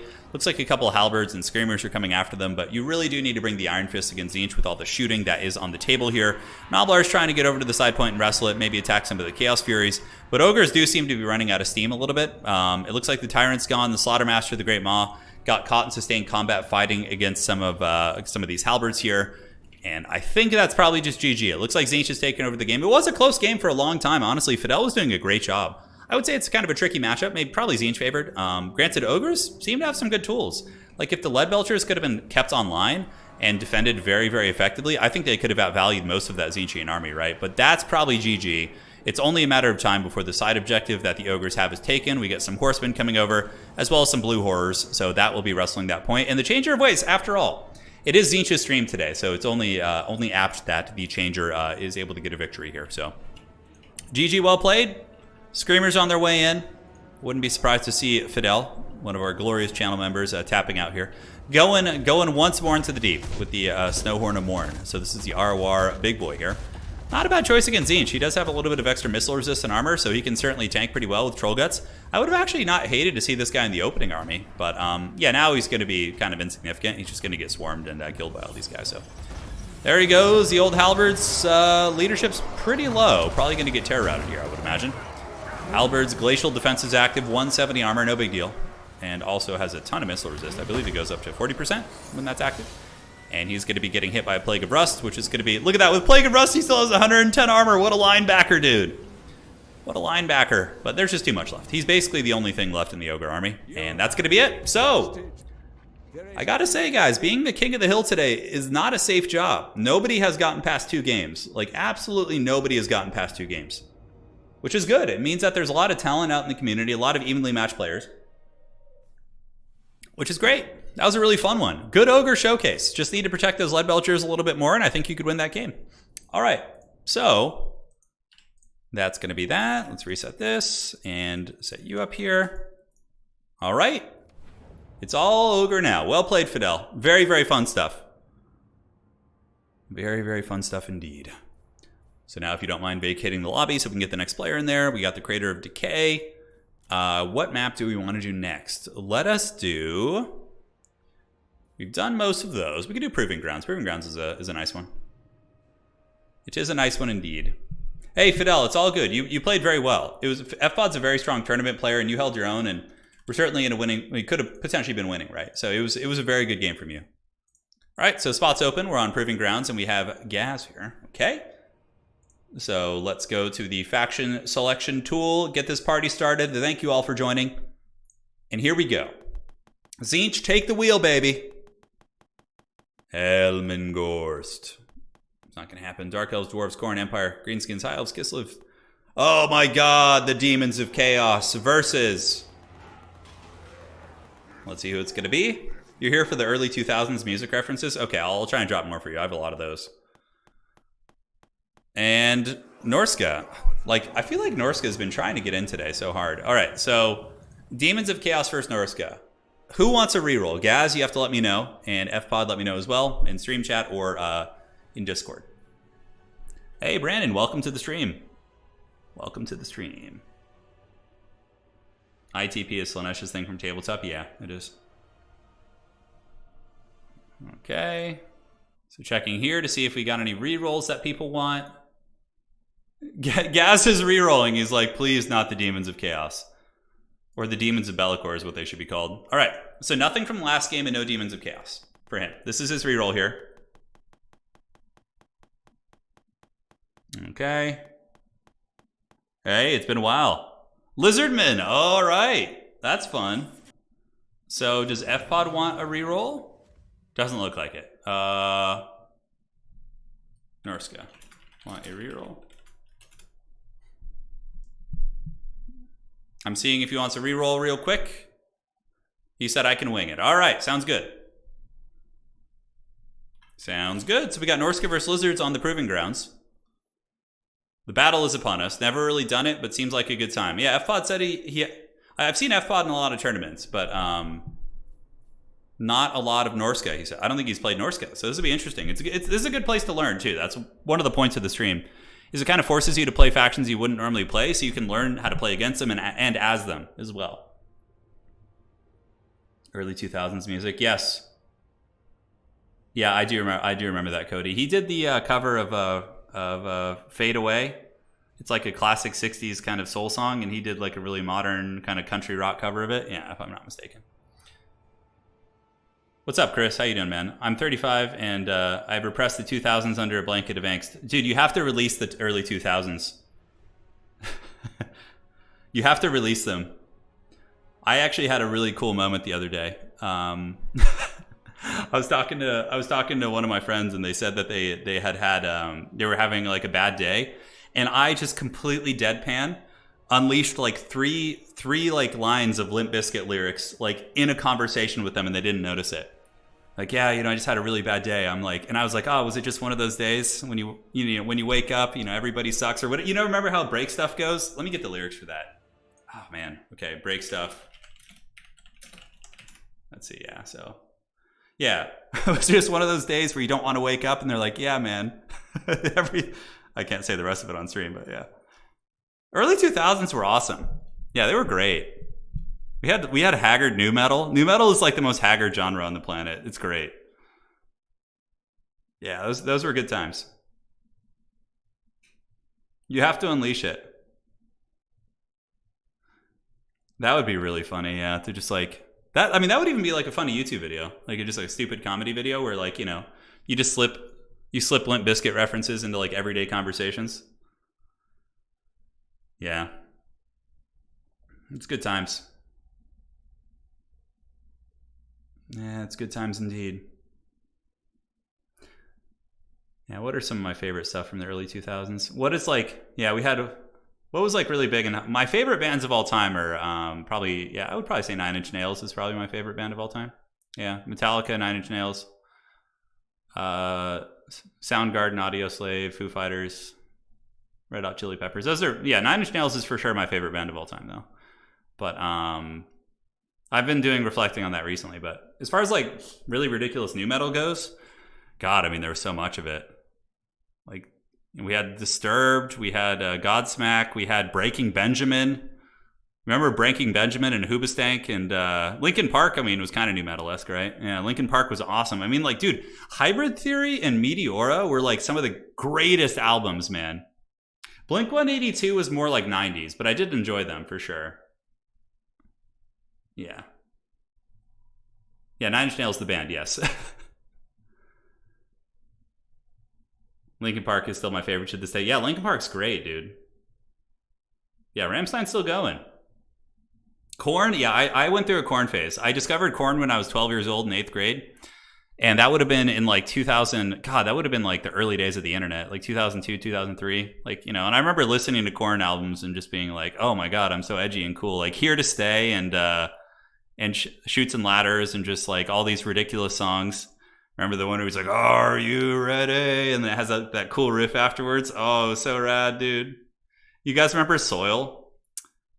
So that was like a running trend back in the early 2000s when like, you guys remember, how many of you guys remember like the really janky, like ridiculous early day YouTube, like 2005 YouTube, 2006, I think it would have been, where people were uploading World of Warcraft PvP compilations, okay?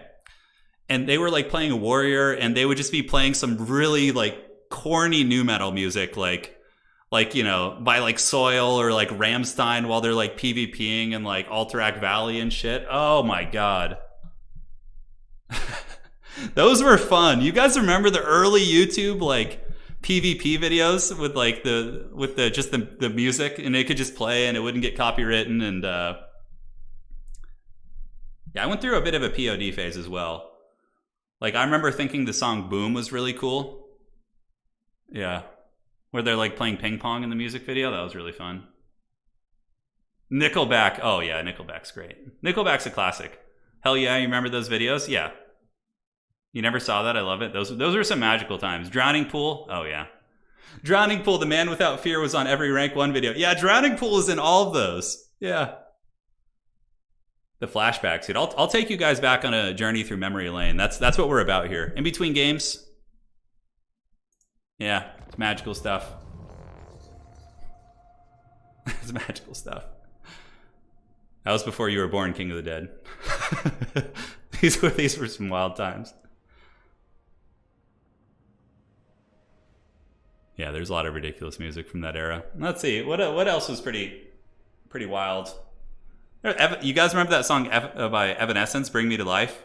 Wake me up inside. That one. My mom was so in high school.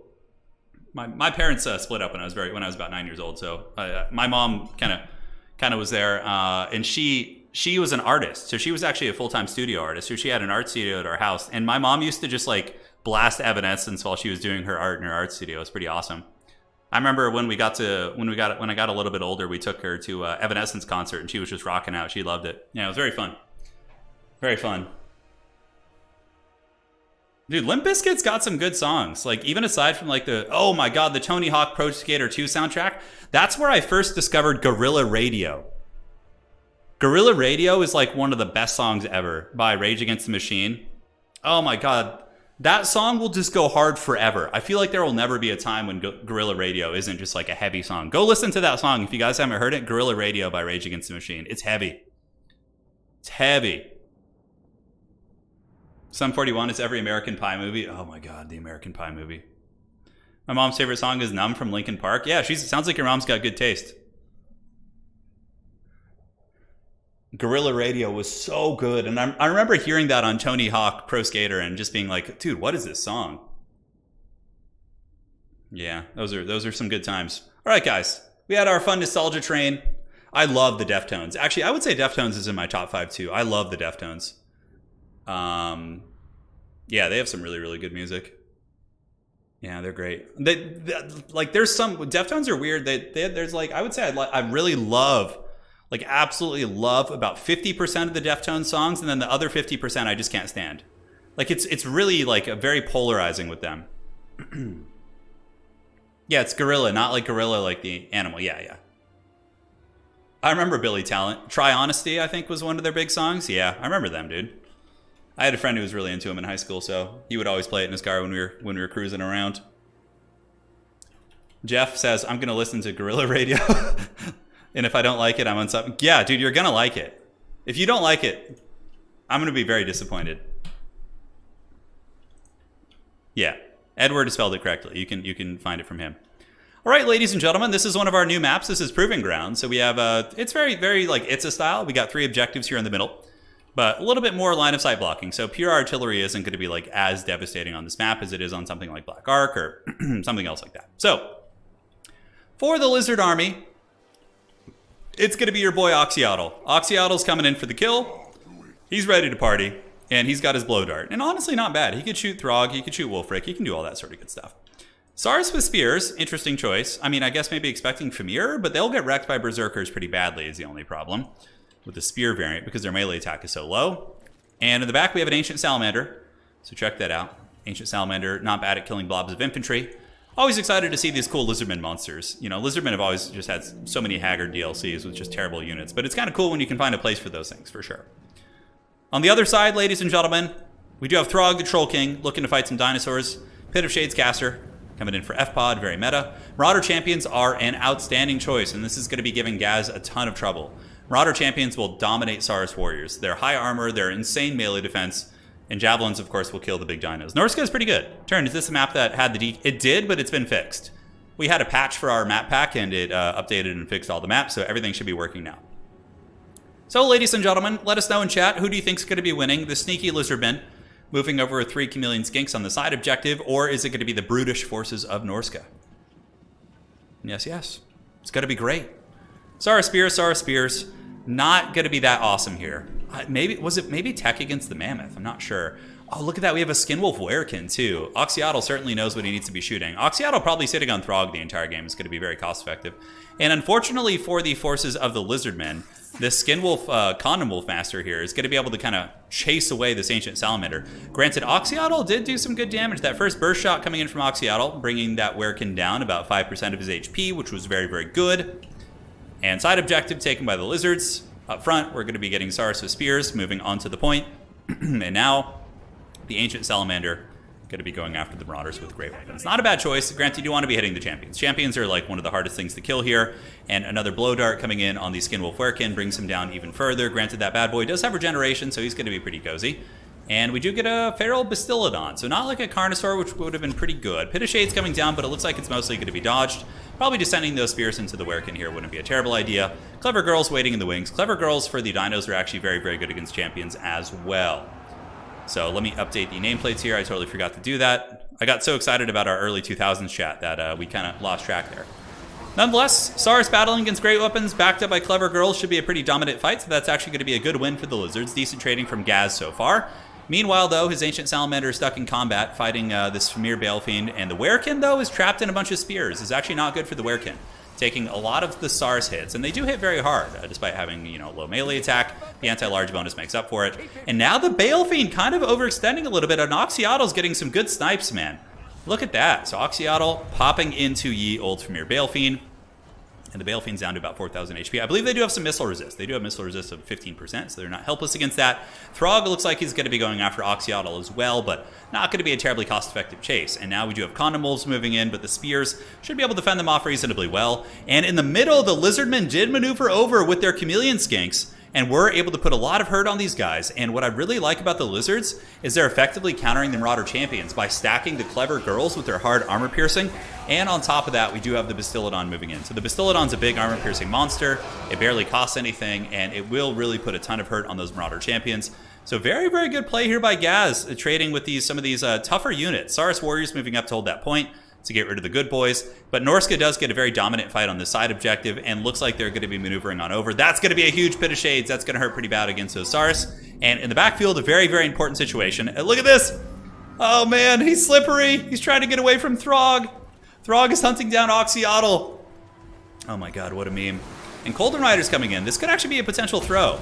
The fact that Throg chased all the way back here, and now he's fully surrounded by anti-large cavalry. Are they the Spear Riders? They are.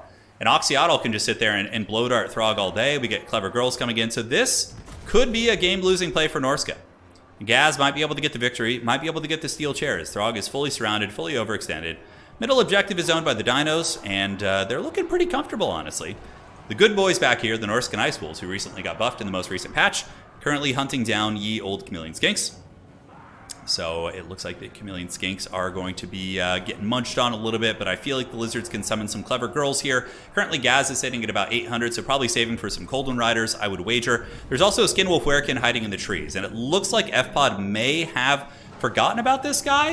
It is regenerating, though, so it'll be a pleasant surprise later. And Throg is just fully surrounded by Spear Cav, and he's trying to get away. Norska sending some champions from downtown, trying to get there. And look at this. We got Clever Girls intercepting them. Beautiful play here. Norscan Trolls trying to come and help the Troll King as well. Clever Girls do get the charge there and are going to be munching on some of the champions. Granted, the Norscan Ice Troll should be able to take them to Pound Town. And Throg is routed. Negative 18 leadership, guys. Negative 18 leadership. Blow darts coming in, shooting into the Troll King.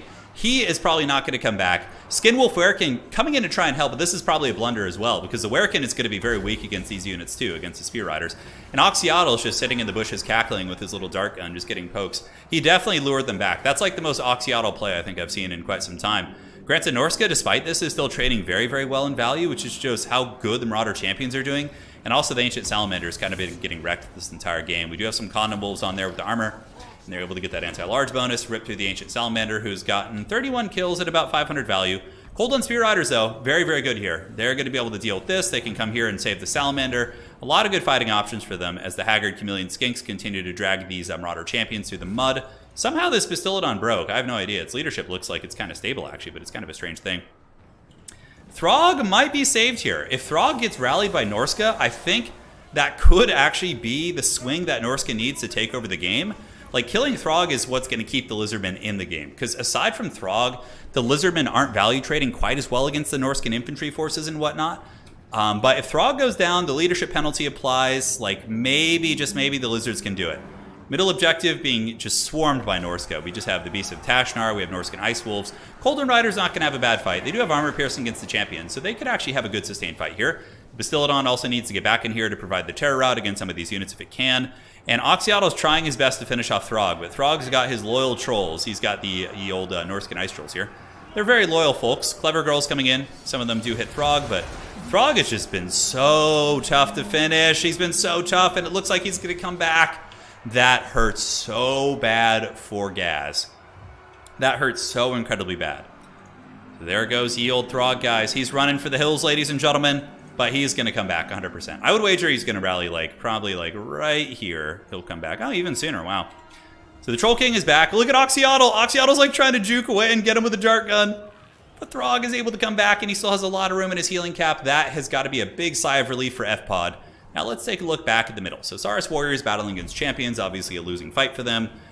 Lizards are having to commit quite a bit just to try and wrestle the middle objective, but the champions just kind of being sent in waves. With Pit of Shades, is going to be incredibly strong. The side point for the Lizards, considering they're down in value, it seems like they don't quite have the assets to get this. You can see Objective 1 going to be taken by some Condom Wolves from FPod. Also does have some good boys in the forest, so the Norscan Ice Wolves can easily bounce over there and help capture that. And Oxyotl's trying to blow dart Throg. Throg's healing up pretty well, though. He's at about 2,800 HP. Chameleon Skinks coming in. I like that from Gaz. I think that's a very good play. Gets Throg down. Throg's getting in danger once again. Those Chameleon Skinks might be able to get it. The Saurus Warriors with shields, despite, maybe not being the best unit in the world, they do have really good holding power. Okay, Harmonic Convergence. Suddenly these Saurus Warriors are going to be lawnmowers. The downside of Saurus is their combat stats. But now that they have really good combat stats with Harmonic Convergence for another 12 seconds, they're going to be really laying into this army. You can see the Norscan Ice Trolls getting beaten down. Champions, of course, will inevitably defeat them, but not a terrible fight. The Troll King's down to 1,000 HP, guys. He's down to 1,000 HP. Chameleon Skinks shooting here. We do also have Oxyotl with the Master Predator getting a little bit of a range increase. And Throg the Troll King paying the Troll Toll once again. 257 HP. He runs into the forest, but I feel like he's going to shatter now with a couple more shots. We'll have to see. Can the Chameleon Skinks finish him?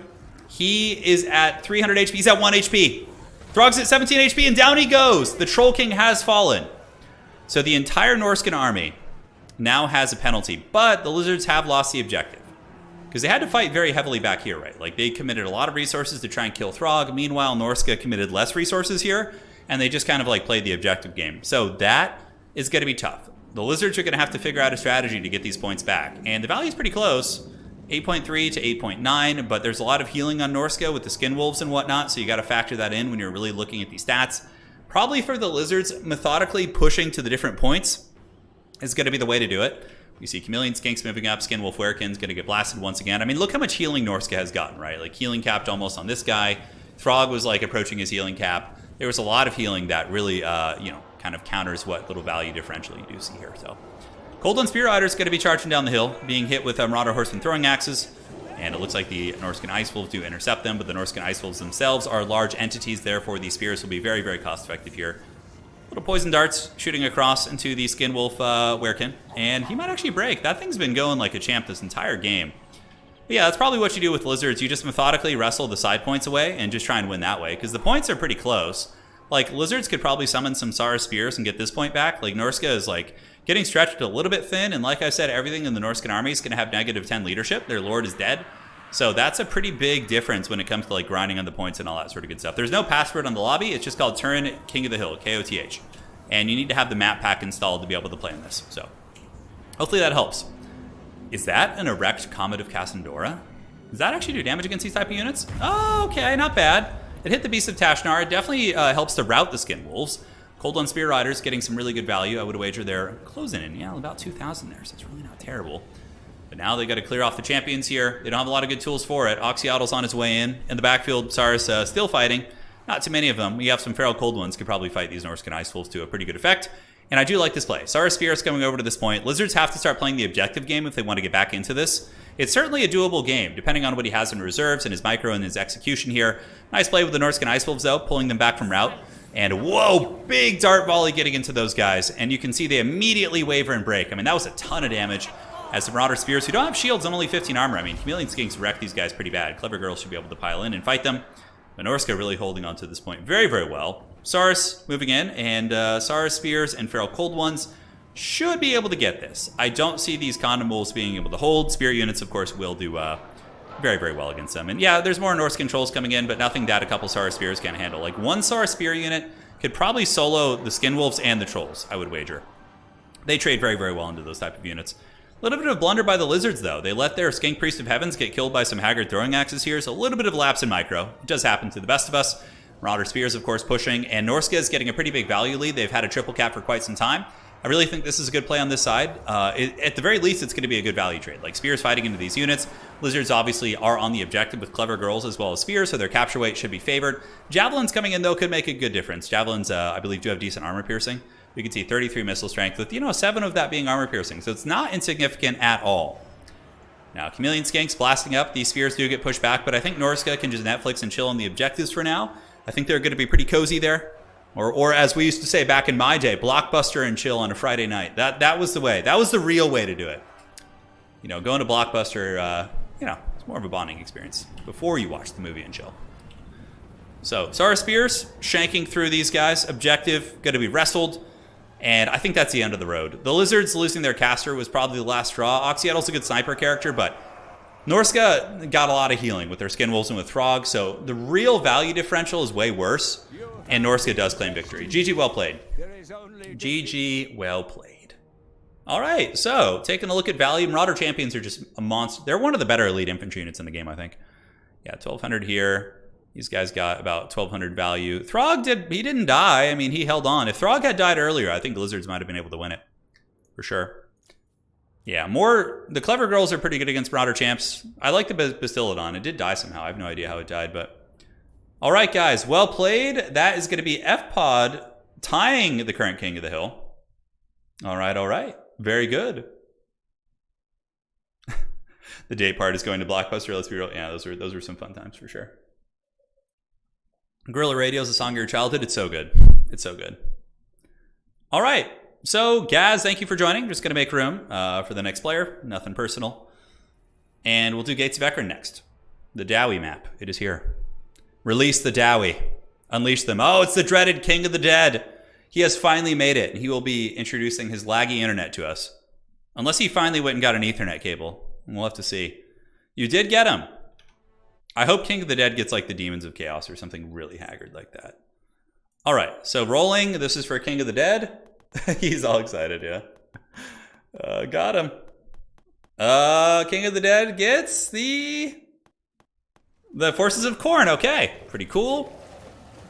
Khorne versus... What's it going to be? Gaz, well played, you, man. It was a great game. Hold your head up high. Good scrap. Good proper scrap.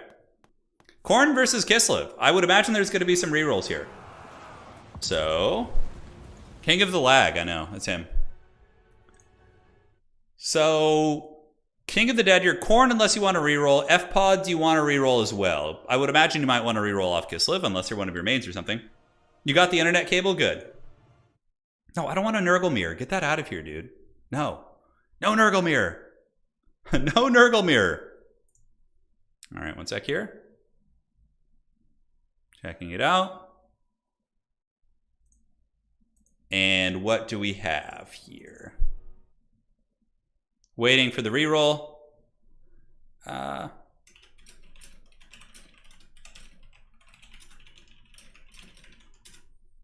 We're going to see. I'm waiting to hear from the players. I think King of the Dead is happy with his Khorne. Sounds good. All right, F-Pod's going to keep it. King of the Dead's going to reroll.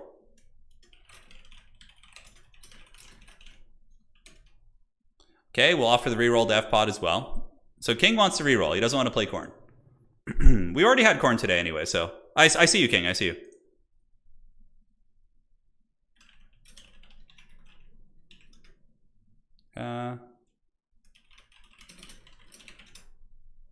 All right. So we will see what F-Pod wants to do. All right, so they're both going to reroll. Yeah, sounds good. So let's go ahead and do this. This is for King of the Dead. Watch him get just Haggard Nurgle. Just the Pit Lord Nurgle or Demons of Chaos. Oh, yeah. Come on, what are we going to get? Oh, Nurgle for King of the Dead. I love playing Nurgle, actually. They're fun. I always lose with them, but they're fun. Okay, it's going to be Nurgle versus the Lizardmen, which we had last game, so we have to reroll. We can't have the same faction 2 games in a row. We're trying to get you different matchups. Like, get more factions represented here. Okay, he already rerolled off Kislev, so we will reroll that. Oh my god, he's just getting like all the troll stuff. This is really giving us the dirty. King of the Dead's Nurgle. You have no more rerolls. The Beastmen. All right, we didn't have them last game. Nurgle versus Beastmen, ladies and gentlemen. So F-Pod's going to be on Beastmen, and King of the Dead will be on Nurgle. Oh, yes. Let the hate flow. Okay. Seems good. Okay. I like my neighbors are playing some weird like drum music, and I thought it was coming out of my speakers. It was like really faint. Had to check that. It was very strange. Some sensual drum music. Okay, perfect. So this is actually a really fun matchup. This is a really, really fun matchup. What's the name of the map pack mod? Total Tavern. Total Tavern. And it should have my channel icon on it. You'll see that. Yeah, Max Ongar Raiders, Centaur Throwing Axes, get some Chariots probably to kill the Nurgle Infantry.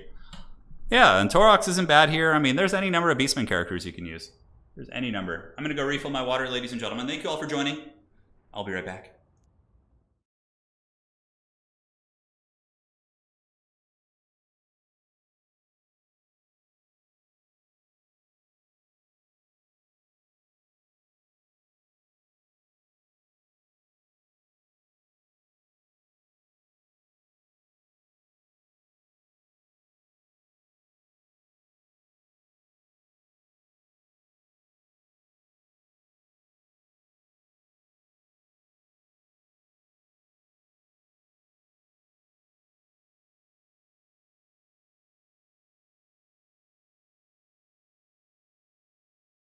All right, guys, we're back in business on today's King of the Hill. So F-Pod has 2. So if F-Pod wins this, they'll be the King of the Hill. Yeah. So what we'll do is if F-Pod wins this game, F-Pod will have won today's King of the Hill. And then we'll do some FFAs to close it out. Because I know some of you guys wanted some FFA games. But if King of the Dead wins this, then he will have the opportunity to surpass F-Pod's score to potentially win King of the Hill. That's how we'll do it. Because I wanted to squeeze in some FFA matches at the end as well. Nurgle, yeah, I would bring a Soul Grinder against Beastman. I would bring at least one. because they cause terror. They can bombard from a distance and give you some utility. I definitely think that's the case. Yeah, I think a single Soul Grinder is really, really good here. Yeah, King of the Dead, I think mainly played Tomb Kings before. He played Tomb Kings and Coast. He didn't play as much Vampire Counts. So melee blob I don't think is his thing as much. King of the Dead is like the Dark Lord of no control groups, which is actually very good for domination. Or better for domination, because in Dom, it's kind of like most people don't add new units to reinforcement or to control groups anyway, so some people do. Could we get a 2v2 match? Yeah, we'll do something fun. We will do something fun. The old Beastmen are coming for you. Beastmen have been having a good run today. I would bring a single Soul Grinder in most matchups. Yeah, same. After the cost reduction, they only cost $17.50. They got a big cost reduction. Oh, yeah, that's the good stuff. That's the good stuff indeed. I'm going to be going through my notes tonight and compiling a list of balance changes to send to Creative Assembly. Hopefully they can get some of those in for the next patch. Just like the really egregious stuff, like to deal with like just super overpowered, you know, Warriors of Chaos and Slanesh and all that. Domination 2v2 is interesting. It can be fun. Labadamir says, played against Felcon's Beastmen as Nurgle in a land battle. The missiles actually blotted out the sun. Yeah, of course. Oh, so Felcon's still playing some land battles. Is he doing tournaments, or is he mainly just like playing ladder and whatnot? 2000. Let's see. Yeah, I heard about that, Cody. I heard about that. Yeah. Is a unit that causes terror immune to terror? Yes, Cosmo, yeah. So if a unit causes fear or terror, it's immune to those effects as well. So that's like Royal Altdorf Griffites for the Empire, for example. They can't be terror routed. What else would you bring as Nurgle in this matchup? Okay, I'd probably go Warriors.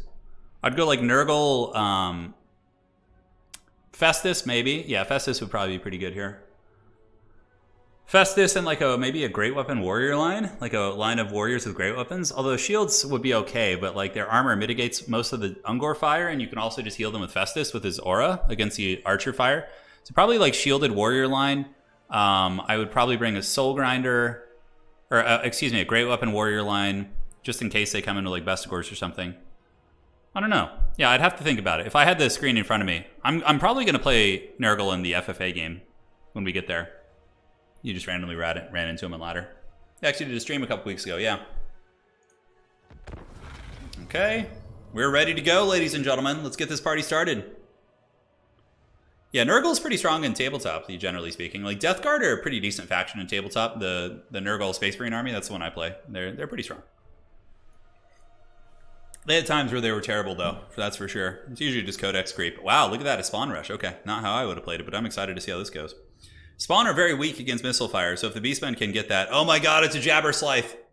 Oh my god, it's a Jabber Scythe. Sign me up for this. Look at that. Look at that absolute beauty right there. The Jabber Scythe cometh, and it shows no mercy. Oh yeah.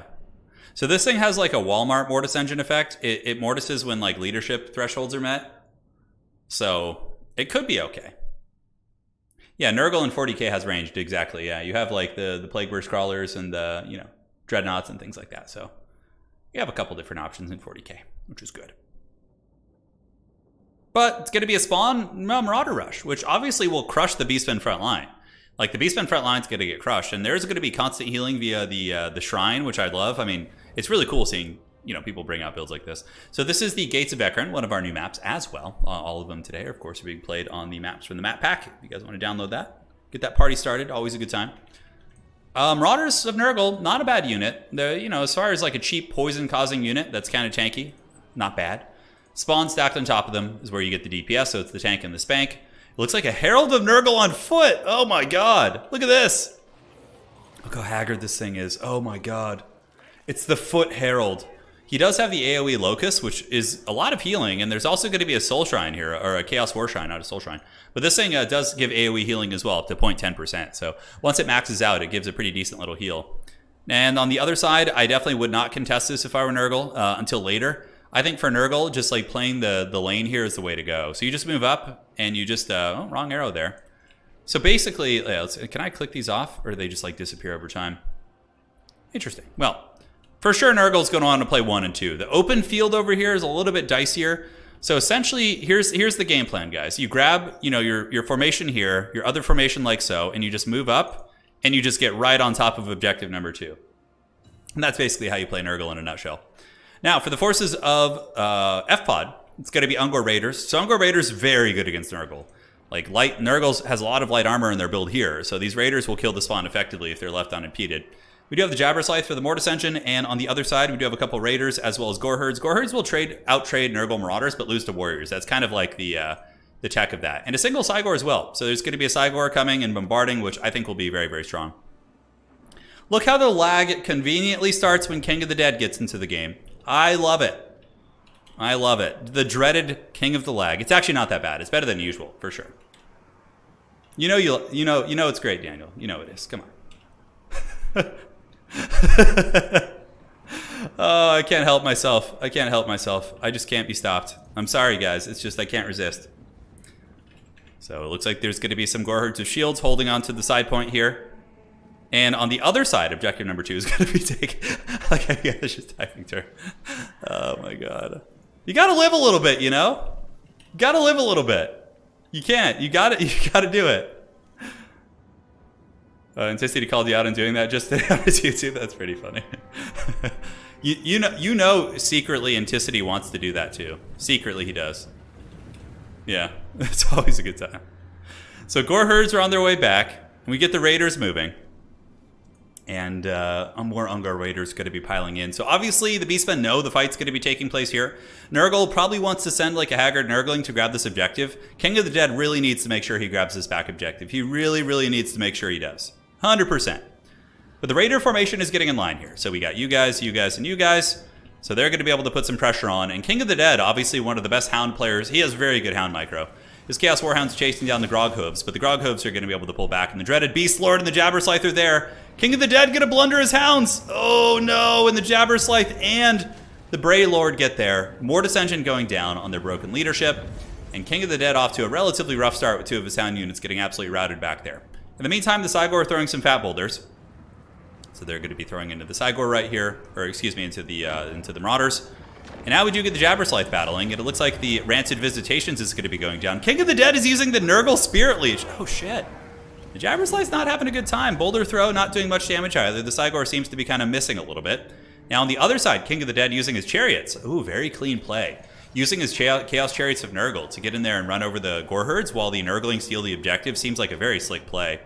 But Beastmen obviously can respond to this mobility very well. We got Razor Gores coming, we got Centaur Great Weapons, which will pretty much counter this entire position. So King is really going to have to grab these 2 objectives, and he has not grabbed his back objective yet, which is a little bit Bronzodia, but he's committing super, super hard to this pit fight here. Now, Raiders are online, shooting into the spawn units. These spawn units taking quite a bit of damage. We do see a little bit of a stack of these archers. Definitely want to spread them out a little bit to make them harder to compromise and also make sure there's no obstruction. And a big pit of shades coming down, but it only hits some Marauders, so not going to be terribly devastating. Meanwhile, King of the Dead moving up with the Herald of Nurgle, going to be dropping probably that big AoE heal to try and salvage some of the spawn units. And the Hounds do get into the cookie jar a little bit, so several of these Poison Hounds do get to the Ungor Raiders here. So these Raiders are shut down for a moment, and these other Hounds move on to these ones. So certainly going to be quite big. The War Shrine of Nurgle is currently powering up. So let's take a look at the War Shrine. It's based on kills nearby. It's at 0.02 right now, so it hasn't gotten too much. It's at 20% intensity, but by the time the game's over, it should be doing pretty well for itself. On the other side, it looks like a pretty even little trade, but the Beastmen are able to wrestle the objective. The Nurgle forces are forced back. Furies are dead. Marauder Horsemen are kiting. The Chariot is taken offline by the Centaurs. So actually, my assessment was not correct. Overall, it looks like this side is heavily dominated by the Beastmen. Now back here, we do see the Beastmen Lord actually getting kind of killed somehow, so a big misplay here from FPOD that could let King of the Dead stay in the game here. Granted, the Bray Shaman is probably going to come back, and King of the Dead with a huge bronze mistake here. He needs to get some Nurglings on this objective. Nurgle needs to often win on points, because they kind of can, get picked off as the game does go on. So he needs to be accruing these points here. That's a huge, huge misplay, to say the least.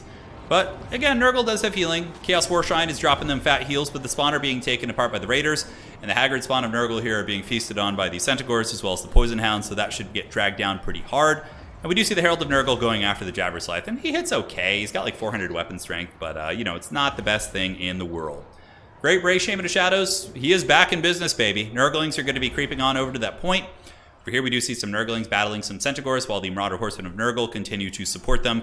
And more Poison Hounds, not going to be bad. So the Hounds will move on, and they should get a nice rear charge into this light armor. Good counter charge from F-Pod, though. He rallies those Centaurs and is able to get a charge into the Hounds to try and maximize the damage before his Centaurs there do fall. So King is finally going to be getting his home objective. You know, he could be at about 200, 300 points right now. So we'll see if that ends up mattering as more and more Raider fire coming in. This is like every Nurgle player's nightmare. Like a fully armed and operational like shooting line. Like I said pre-game, if you're playing Nurgle into the Beastmen, you're going to want to get Warriors. Shielded Warriors are great weapon warriors. Their 90 armor will mitigate a lot of this damage, and you're going to be having a much better time. Rancid Visitation's going down. King of the Dead using the Nurgle Spirit Leech, dude. So weird to see that being used. And this guy's going to shatter. He's got 39 HP. Or at the very least break, so he's at negative 15. The Bray Shaman is gone, so he's going to be fleeing off the battlefield. And, you know, the Beastmen have been pushed back. It is a 2-cap for Nurgle. If Nurgle can somehow find a way to wrestle the side objective, maybe he can get a little bit something going. It's so tough, though. The Beastmen are pretty far ahead, but with healing taken into account, it might not be as much of a lead as we're all thinking here. So, more Hounds from both sides. F-Pod and King of the Dead both kind of throwing Hounds at one another. Haggard Nurglings getting in there, trying to lend their little talons to the supporting fight. Couple spawn battling the Jabberslythe, and the last of these Marauders going to be, you know, doing their best to hold back the Beastmen tide, but the Raiders are going to be able to move up. And if King of the Dead loses his Lord, if this, like, Haggard Herald dies, which it looks like Herald the Herald is going to be going down here. Oh my god, the boulder drop! He's running, baby! So we see the Herald, yeah. Good night, Sweet Prince. He will be missed. You will do your best. He's unstable, he's eating boulders to the face. That's probably going to be GG for King. Like, losing your caster as Nurgle and, like, the Demon faction, especially when you're using a lot of low leadership units, is going to be too much. And I think that's going to be it. I think the Beastmen just claimed victory with that smashing of the Nurgle Lord. They have an 8,000 value lead, and now this point's going to be taken by the Beastmen. It's only a matter of time before they push up and just push all the way to the Beastmen base. And we see King of the Dead retreating with his Haggard War Shrine. So the War Shrines, in my experience, are just typically, like, Festus is a better choice because he just starts with good healing. You don't need to build him up, and he also is like your caster. Like Festus, I think if you're going to go for a Foot Herald, you might as well just go with Festus. You're getting a Mortis Engine, you're getting an AoE heal that costs no winds of magic and don't have any prerequisites to be met. Here comes the Hounds attacking the War Shrine. It's got about 3,000 HP. Only 60 armor, though, and the last Marauder Horseman here, about to be sandwiched pretty hard, is the pigs. Who let the bacon out? Who let the pigs out? They do get that charge. Leadership's looking pretty rough, ladies and gentlemen, and I think that is going to be it. King may not tap out, but I would if I were him. I don't think there's anything left. Literally, he's almost tabled. This is like in Warhammer 40k playing against Iron Warrior or the Iron Hands in 8th edition, where they just like table your army on turn 1, and you're like, all right, well, I guess Space Marine's OP. And yep, the last spawn goes down. King of the Dead sending some Furies out, but they're going to be pretty unimpactful here. They might actually kill these Ungors, but like Centaurs will simply just pull back and take them out, and not really going to be able to do a whole lot. Yeah, Warriors are pretty good against Beastmen. Like Warriors with shields with Festus, backing them up, and then what you would do to support them, because you have to deal with Razor Gores and Chariots. That's your weakness as a warrior build, is you would probably bring some sort of mass. I'm not sure what. But, you know, you could bring like an Exalted Hero of your own on like Chariots. There's other things like that. Imagine Disintegration doing damage, Vampire counts. Yeah, I know. Yeah, Forsaken I wouldn't say are very good in this matchup, because Centaurs and Razor Gore herds will annihilate Forsaken, like really, really badly. Like it's a bad one. The Beastmen pushing up. So him not capturing the objectives really didn't matter in the end. It really did not matter. Really love the stream, really great ambience. Hey, I'm glad to hear it. D&D GM stuff. You're preparing. Dude, you GMs are, you guys are the spice of life. You're literally just creating a fun experience for other people. Just truly, truly gems of human beings. Chaos Knights with Lances coming out. All right, King of the Dead, bringing out the Chad Nurgle Chaos Knights. Granted, Centaurs with great weapons plus Razor Gores will probably be able to drag them down, but Chaos Knights are pretty impactful here. But the Lance variant, I'm not a huge fan of against Beastmen. I think the Sword and Board's better, because what's going to happen is the Beastmen will typically get the charge on you, and your sustained combat's going to be more important, right? You're going to get caught in combat, and Turin maybe think of Harold and Kumar. Oh my God, Harold and Kumar, those movies. They would not get away with making those movies these days, for sure. They were so fun. I love those movies. They're just so stupid. So Chaos Warhound's going to be hunting. Centaur's going to be intercepting here, as well as Chaos Warhound's here. And a little bit of lapse in micro, going to get charged. Home objective for Nurgle's being taken. Don't know what King of the Dead thinks is gonna happen here. He's sending some really cool looking Forsaken up to the point. They look badass for sure, but a Jabberslythe's basically a hard counter against them. And also, you know, Cygor is not bad. Cygor is basically like a Walmart giant, so it can definitely fight. And King of the Dead's about to learn why Chaos Knights are often haggard. They're okay against Wood Elves. I think that's one of the niche matchups for Chaos Knights, but they're going to just be dragged down, 100%. Centaur Throwing Axes can just drag them through the mud all day. Beastmen have a huge mobile advantage with Centaurs and Goreherds and all that. And, yeah, GG. There's nothing else. King, you know, I don't know if he thinks he has a chance or something. Definitely not. I mean, he's triple capped, rock hard. FPOD, it looks like he's going to be the winner of today's King of the Hill with 3 wins. And we'll be jumping on over to do some FFA matches. So we'll do a couple of them, get different players in each one. And if you guys already played in today's King of the Hill, please do not join the lobby. I'd like to get some other players in there so everybody can get a chance to kind of play. And we'll go from there. Hopefully it's not laggy. If it's laggy, we're just going to have to jump out and restart it. That's for sure. All right, King. Enough games, man. Enough games. The battle is over. It's like at the beginning of Gladiator. You know, remember when the Emperor's like, people should know when they are conquered. The Jabberslythe getting in. Forsaken, wavering already. Very glass cannon unit. Nurgle ones, however, a little bit tankier. They have slightly higher melee defense. Like the Khorne ones are ultimate glass cannons, but yeah. He was not listening to Guerrilla Radio this game. That is true. Heavily triple capped. On the other side, the last of his hounds are being broken down. Centaurs, the throwing axes are just kind of rumbling there. I mean, like, how are you going to get rid of these Beastmen monsters by trickling in one unit at a time? What is he even summoning? He's got like, what is he expecting these Chaos Warhounds to do? What is he thinking? Turin lived in California in the early 2000s. I feel like, yeah, no, for sure. Yeah, there was definitely a culture of that. Not so much with me, but it definitely was there. King is falling for the Nurgle. There's still a chance. I know, the classic. For winning the King of the Hill tournament, FPOD should choose the factions for the FFA. FPOD can join the FFA as well if he's able to get there quickly, but, you know, again, he had a good run. He had 3 very, very good games. Very strong games. Centaur Throwing Axes coming in. On the other side, it's just a couple Chaos Knights trying to hold with Hounds as well. Chaos Knights got 122 kills, mostly against horrible chaff units, though. They probably have barely 500 value. Oh, never mind, I'm wrong. Okay, maybe eat my words. I guess they killed some Centaurs as well. So Chaos Knight's actually paying for themselves. That's actually really cool. That's actually really, really cool. There's always hope, Frodo. Yeah, I mean, understandably in that situation with Frodo and Sam, yeah, because there's other things at play here. It's not like King of the Dead's going to get like a bunch of like Thorin Oakenshield and his haggard alliance of dwarves. You know, a giant gong is going to break the door open. Oh, look, there's a gatehouse here with actual HP. Oh, that's kind of cool. But, yeah, it's not like an army of dwarves is going to come out and rescue Nurgle. If anything, the dwarves would be sitting in their ramparts right now. They'd be, like, sitting here being like, yeah, screw that shit. We hate both these guys. Let them do battle. Let them do battle here. So, King has got some Forsaken. And I honestly don't know. I don't know what he sees in this. I really don't. He's just like a massacre at this point. Although if he just wants to be publicly massacred here on stream, hey, fair play to him, man. We could just talk about some ridiculous stuff. This was just the first wave of Nurgle. Yes, correct. It was just the first wave. Rast, yeah, try and join. Come have some fun. Get into those FFA games. FFA games are pretty meme. I don't think there's any new FFA maps. Creative Assembly didn't do any new ones, right, for Warhammer 3? I don't think they did. I do not think there's any. So we're going to have to just play on the old ones, which is fine. They're okay. We're okay. And on the other side, we got Furies coming out from King and some Nurglings. So, yeah, they'll be able to get up there. But, like, dude, what are you looking to do against these Goreherds? I honestly think he's just doing this to troll me. I think King of the Dead, he always has a good time trolling me. So I feel like he's staying in the game just to torment me. Maybe that's the case. I'm not sure. Okay, he taps out there. I couldn't understand why. He's role-playing the heavy bag. He's like the guy in Kung Pao. Enter the Fist, when he's like, the guys are like training, he's like on the ground being beaten with sticks, and they just keep going. Oh, that should be a donation. That should be a GIF on the stream. Yeah, we got to get that one. Oh my God. King of the Dead says, please never let me play Nurgle again, is what he says. Oh my God. All right, so this is going to be Turin FFA. I'll play in this, which will be fun. Okay, can we get the host? And again, let some other people join if you could. Except FPOD, he's welcome to join as his prize for winning. Who do we want to play? Shit, I don't know. So congratulations to FPOD. Solid win today. Very, very good performance. Clearly you've been playing in tournaments and training. We got Zyphos and, the dreaded Zyphos coming in. He's going to play some sort of elves, I'm sure.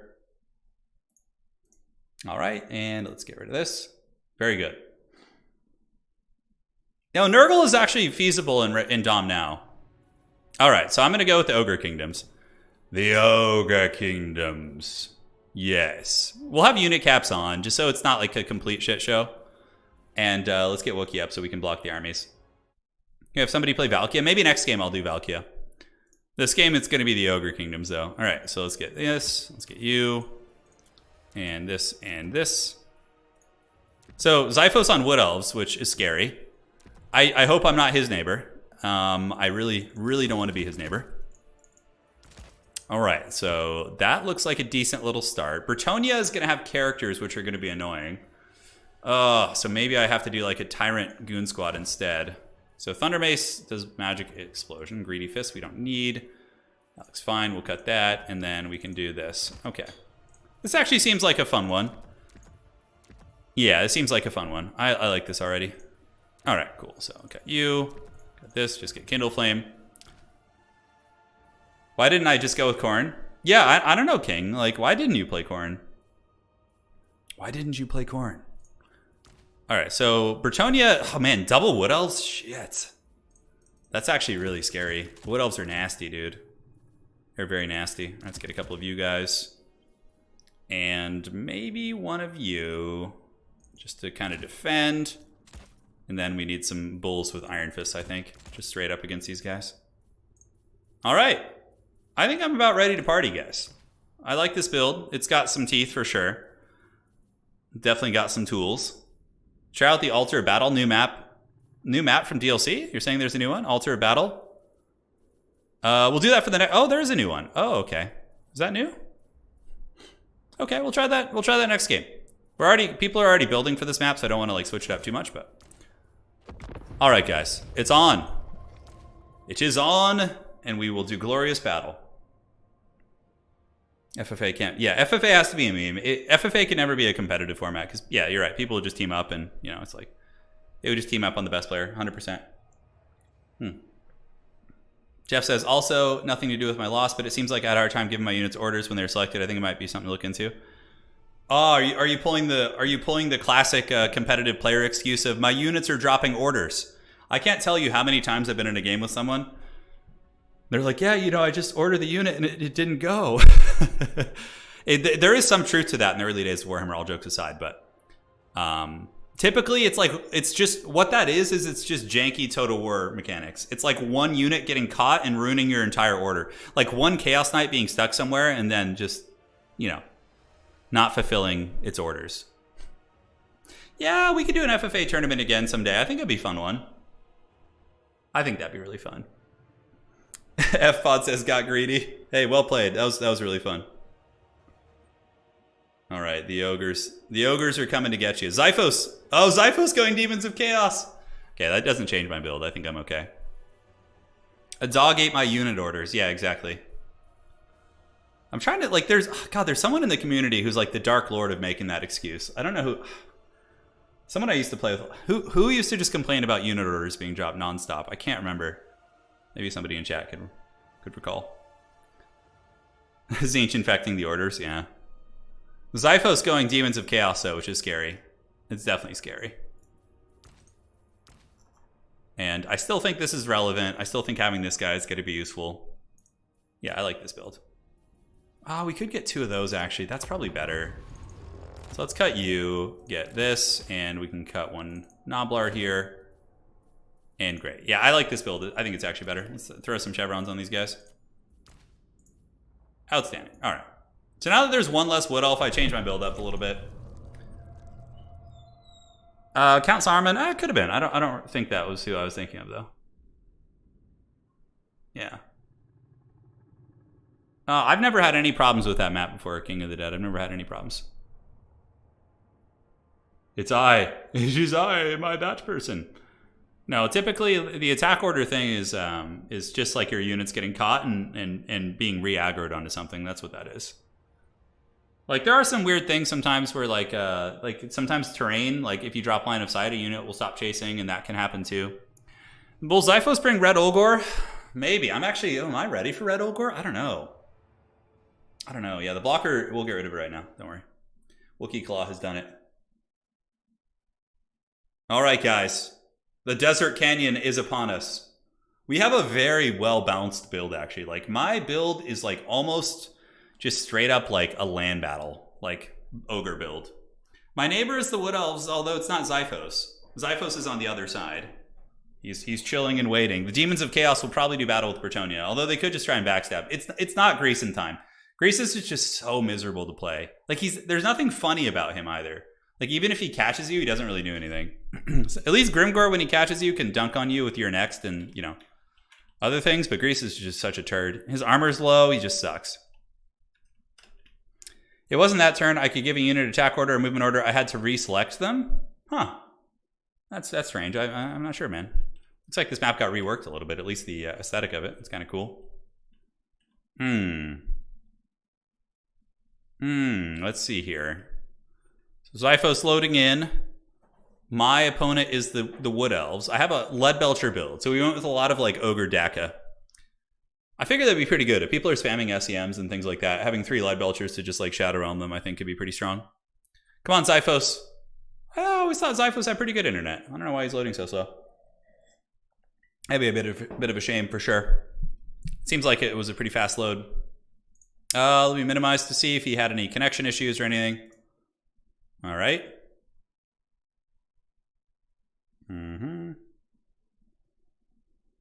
I dig it. All right. Outstanding. This takes me back to Professor Pone and his Legion of Bloodthirsters. Yeah, Pone won. I think Pone won that game. I think I got karate chopped that game. We could do a meme. We could do a meme one next game too. I could bring a super degenerate build next game if you guys want to see it. Yeah, I think that'd be fun. You just have a mosh pit in the middle. That would be pretty fun for sure. Xiphos may have disconnected. The fact that he's taking... I've never seen him take this long to load. Okay. Looks like his internet's fighting back. Forza lady. All right. Yeah, it doesn't appear to be laggy. Nice. So, pretty well-rounded army. We got scrap launchers. We got lead belchers. I would like to fight Demons of Chaos, but they're like kind of away, so I'm just going to kind of, you know, see if I can get any fortune going here. So let's move you guys back, lock you up, and let's get the Noblars. I feel like Wood Elves will be a decent fight for me. For sure. My army is like sort of built against Wood Elves a little bit. Like we have answers for a lot of the different archer units. We have these guys. I got the Fire Belly to deal with Bretonnian character squads. And we got the Lead Belchers, or excuse me, the Scrap Launchers. Little Noblars can hang in the back and just give a little bit of Daka in case any like Hawk Riders try and fly over. And then these guys are like gonna protect our Lead Belcher Goon Squad, right? All right, let's see how this goes. Good luck, have fun. It's just time, brother. Gotta make sure I don't get my Lord instantly sniped. We got Flaming Sword Rune, Burning Head, and the Fireball. I feel like more Ogre players need to use Fire Bellies. They're pretty good characters. Magic, it gives you magic damage on a character too, so you can like fight. Yeah, this is a Warhammer 2 map, but a lot of the maps got like retextured and everything, so. Let's move you guys up so we can immediately be in range. All right, so let's start shooting at Dryads. And we got, it looks like it's gonna be like a Surtha Elf type build. All right, so let's move up like so. Let's get the Lead Belchers kind of scooting up. Get them ready to shoot, and we got our Protection Goon Squad here. And I think, oh, are those Azrai Spears? Oh yeah, we definitely need to focus those. Come on, team. Xiphos has Grand Vomitus. Oh my God. I am so happy Xiphos isn't next to me. I am so happy. This just looks like pure misery. It's just like mass demon mobility with like a big Nurgle Prince. Okay, Bretonnia is coming over here, look. Okay, Bretonnia's coming. I'm getting in some points here though. We're shooting into good quality units with our Scrap Launcher. Let's shoot into the Knights Errant. Oh God. Look, Bretonnia's on their way. All right. So let's go ahead and form ranks like so. Get those Lead Belchers going. And yeah, oh God, oh no. Xiphos is eyeing me. He's eyeing the prize. I'm just gonna get folded like a piece of paper, I feel. Okay, so Bretonnia is just like last samurai charging into those guys right now. And we can't quite get in range. Let's move you guys like so, and then move you guys like over here. And we gotta just like make sure we don't get swarmed by that. Oh God. Oh God, not like this. That like haggard ass demon army is just eyeing me like a piece of meat. All right, guys. No, we gotta just square up like this, because we can't just die here, right? We can't just get karate chopped. So, all right. So Lead Belchers are coming. At least we're getting a little bit of value with our scrap launching. Shooting to you, shooting those great Stag Knights. Why the hell not? We're going to have to deal with Xiphos' press here, which is going to be very nasty. So let's get you guys forming ranks. You guys can get up on the hill here, and you guys back here. We'll get some ogre bulls back there and some trappers to kind of protect them. Oh god, here it comes. Here it comes! The hordes of demons are upon us! Alright, Lead Belchers, you guys in position? Looks like it.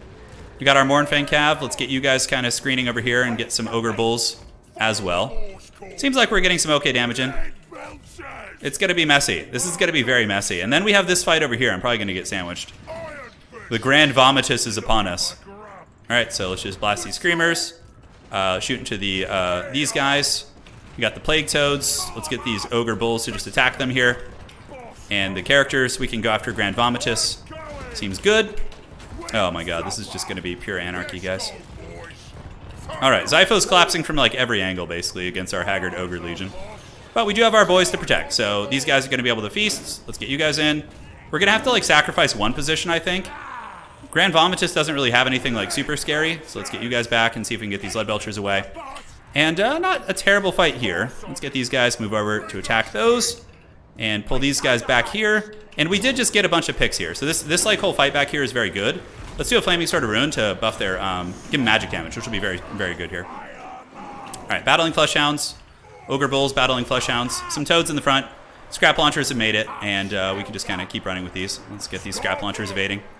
Alright, so not bad actually, not bad. We're okay. We're trading okay. Xiphos doing a lot of damage, but I think our backfield will stabilize. A lot of these demon units, oh, he's got the Heralds of Khorne's Fury right there. Oof, that's scary actually. Alright, so these Lead Belchers need to kind of waddle this way. It's going to take a hot minute to wear down those hounds for sure, but hopefully we can get them eventually. How are we holding up here? Ogre Bull's still doing it. He's got Fleshy Abundance going down. Okay, so maybe this backfield fight isn't going super hot. We're trading pretty evenly in terms of just score, but you know, there's a lot more to this than just the score. All right, let's get our Scrap Launchers away. Just kind of keep hustling. Noblar's trying to hold it down, and those Mournfang Cavalry fighting against a lot of anti-large, which I suppose is the issue. All right, do we have anything left? Those guys are unfortunately getting run over. Let's get these Scrap Launchers to just move in and attack. Get the Fire Belly to move in and attack. Oh my god, and now the Wood Elves are coming too. Okay, we just need to survive. This is just survival mode at this point. Like, we're not going to be able to hold a whole lot, because now the Wood Elves and Bretonnians are coming, and, you know, I'm doing okay on points. But Xiphos is probably going to get attacked by these guys pretty hard. So we need to just, like, get to the corner, basically. Finish off these damn Fleshhounds, if we can. And do we have a Fire Belly buff right now? I believe we do have a Flaming Sword. All right. Flaming Sword of Ruin. Get in there. Fight for your lives. The Wood Elves are coming. Oh, God. Oh, the Heralds of Khorne's Fury. Dude, I don't have anything that can fight those, really. Okay, Fleshhounds are going down here. I think I'm just straight up, like, dead. This build was too well-rounded. I think I needed more of, like, a Mimi, like, all-in, like, mass cav type shit. Okay, are they just watching me get karate chopped over here? Okay, let's see if we can get away. Maybe this guy can get away here. The Haggard Tyrant will flee. Come on, Fire Belly. Show them the wheels. Show them the meaning of haste. All right, guys, I'm completely dead. Xiphos' army was literally a mass diving army against, like, a gunline army, which was unfortunate. If I could have just fought Wood Elves one-on-one, maybe. All right, Tyrant. Run them to the Wood Elves. Be free, my creature. Fire Belly, go to the corner of the map and just Burning Head on yourself. That's the plan. Help me. Help me. The Tyrant is trapped.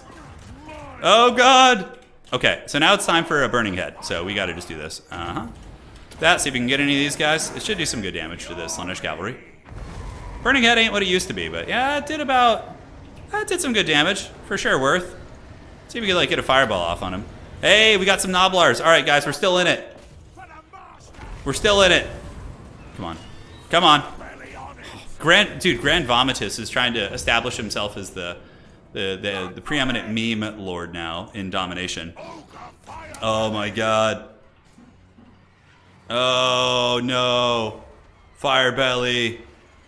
Too much anti-large screamers.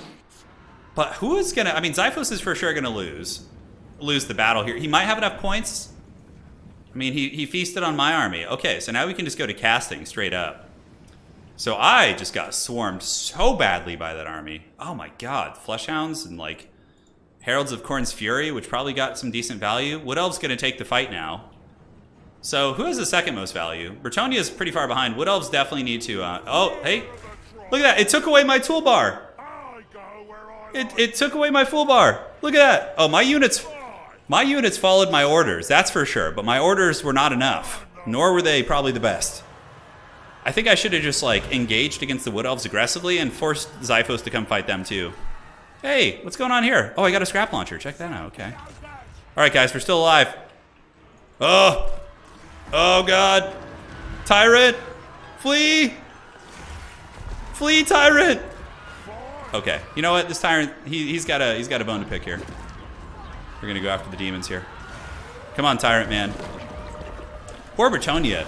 I don't even know what's going on with them. They've just been kind of chilling a lot of this game, haven't they? Dude, oh my God, is that a Dwellers Below? Oh, that's going to hurt. That is a big value Dwellers from Bretonnia. Must have been coming from their Lifecaster back there? Yeah, I think so. All right, guys. I'm still there. Scrap launcher. Keep getting value. Just shoot here. This Ogre Tyrant will single-handedly carry this game. Oh, God. I'm running to the Bretonians for help. Come on. Help me. Oh, God. Oh, Tyrant, flee. He keeps getting staggered. No, Lewin, you're supposed to help me. I have nothing. I'm just a rat. Okay, it's bad. We lured Lewin to his minions here. Okay, Tyrant. You got 2,000 HP. The scrap launcher is still going like a champ. Oh God, the toads are coming for it. And we'll go and do some battle with Bretonnia. Does Lewin want to battle the Chad Tyrant? Okay, we can give him that duel. I didn't even get close to it. Man, the Lead Belchers were so useless this game. God, they were so useless. So I think Xiphos just wins. His points are too high now. Like Bretonnia, he killed the Wood Elves too. Oh my God, it's Orion also. Yeah, no, Xiphos farmed my entire army, and then he also farmed the Wood Elves here. And I mean, is he actually going to beat the Bretonians? There's like a small chance he might. All right, so let's see if my guy can get away here. Yeah, this and Xiphos is he's just farming, dude. He is just farming. Oh my God. It's 1,000 HP on my Tyrant. Grand Vomitus is coming in, the Prince of Bubos. What does he actually have? So he's got Cloud of Flies. Lewin could probably fight him. I mean, just better stats. Oh, I don't know. Maybe not. The weapon strength on Grand Vomitus is pretty low. Bretonnia is going to get a lot of points, and there is last man standing points in FFA as well. So you have to kind of take that into account. So it'll be a little bit. Orion over here is fighting the last of the demons. Dropping the Hounds of Mel Gibson here. He is large, though. Ooh, nice one right there. That's pretty good. The Searing Doom type ability. Still not crumbling the Eternal Entourage, but I think Orion maybe wins that fight. And, you know, Grand Vomitus is here. My Tyrant's dead. I'm officially... Yeah, they could have hired me. If the Bretonnia had stopped attacking me, I would have been their mercenary at that point. So Grand Vomitus, the Prince of Bubos, is on the run. Being hunted down by Chad King Lewin. Who actually wins that fight? Probably Vomitus, even if all those weapon strength is so damn low. Lewin getting a nice charge in the back. Gets some good damage. Sword of Corone is active. Bretonnia there's not enough points left on the board. Because Bretonnia will get probably about 2,000. I think it's 2,000. I haven't played FFAs in months. Maybe even like 5-6 months. I think you get 2,000 if you're the last man standing. So is Xiphos going to draw kite? Is he just going to run around and not engage? That'd be so funny. All right. Orion dying over there, though. Even more points for Xiphos. So this is really putting him out of range. Orion does have the Cloak of Isha, which gives him ward save when he's very low. You can see his ward save is active right now. So he's getting that sweet 20%. And 300 HP. The demons are still not crumbling, despite having like 80 HP. These ones have, I think, a little bit more. Yeah, they're quite healthy. Flesh Hounds are very good, too. They all do magic damage, which is good against Orion. So basically, Xiphos has to prepare an Alpha Strike here. And I mean, he still has some Plague Toads. And the Heralds of Khorne's Fury. I mean, is Xiphos going to be able to pull off a W here as well? Oh my God. Check this out. So maybe he just moves in there. Do I have my drawing? Oh, I can ping? Oh, okay. I can do pings and things like that. I don't think anybody else can see it, though. So Grand Vomitus is going to be going after Lewin. The Duel of Fates, yeah, there's no way. Xiphos is won. Xiphos could just withdraw off the map, and it would basically be over at this point. I think he's going to try and win it, though, which is going to be pretty fun to see. A couple archers using the Game of Thrones tactics. They're sitting up front. I think, no, those are actually spearmen. The archers are just kind of stacked on them, but Lewin screening some of the archers. Xiphos trying to get behind the archers. Grand Vomitus, I think, has the Restore the Blighted. Okay. So when his hit points are less than 10%, he gets a heal. Oh shit, so this thing has like too horrible to die going on. Okay. Look at that. So this man can get some fat heals. You get Fleshhounds charging into the front, and the Heralds of Khorne's Fury getting a brutal charge into the Men-at-Arms on the side. Gonna be pretty devastating. Toad's coming in. I think there's enough spears to win this though. Especially if Lewin manages to win the fight. But the thing is, Grand Vomitus might actually heal up, guys. Again, the game's over. You know, Bretonia is too far behind him. Xiphos, like, feasted on my army's soul. Like, absolutely just pound town against my shithouse ogre army. I just forgot an FFA. Sometimes you just gotta do wild shit. Like, just go all in on certain tactics. Like, having well-rounded armies in FFA just... didn't work too well. I got owned so hard. King Lewin against Grand Vomitus again, 3,700. I'm really eager to see his healing thing. See the Heralds of Khorne's Fury kind of being dragged down. Let me have a drink of water here. Cover the units with ping so they can't hide. That's right. Use some tactics. I'm pretty sure the other players can't see them. So Screamers of TZEENTCH being broken down. Plague Toads of Nurgle going to be getting some sort of Dwellers Below, which will do okay damage against them. It's such a busted spell. It does damage against like everything. It's like SEMs, Cav. Definitely needs to be addressed. Definitely needs to be addressed. Oh yeah, I said we're doing 2 FFAs to close it out. Yeah, I'll go Empire in the next one. Do something really fun for you guys. King Lewin versus Grand Vomitus. 2,300 HP. Army losses doesn't kick in, by the way, in FFA games, in case you're wondering. I'm sure Schemes is happy though. You know, he held on. He was the last man standing. You know, you can hold your head up high. He beat the Wood Elves and Iron score pretty decisively. He'll be getting up about 12,000, I think, maybe like 10,000, depends on how many of these units actually get farmed. And Grand Vomitus is going to be getting attacked by spheres. Nurgle Demon Prince has really high melee defense. I mean, 64 is very tough to break. So he's unstable now. He's crumbling.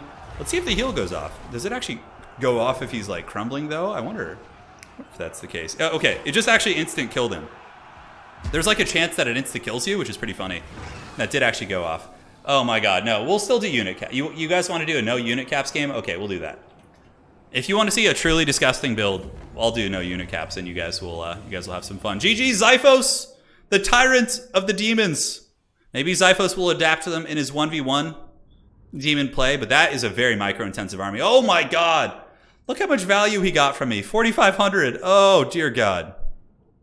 Oh my god, he feasted. My army just got shit on so bad. It got wrecked so badly. All right, guys. GG to all of you fine gentlemen. Let's go ahead and go to the altar of battle.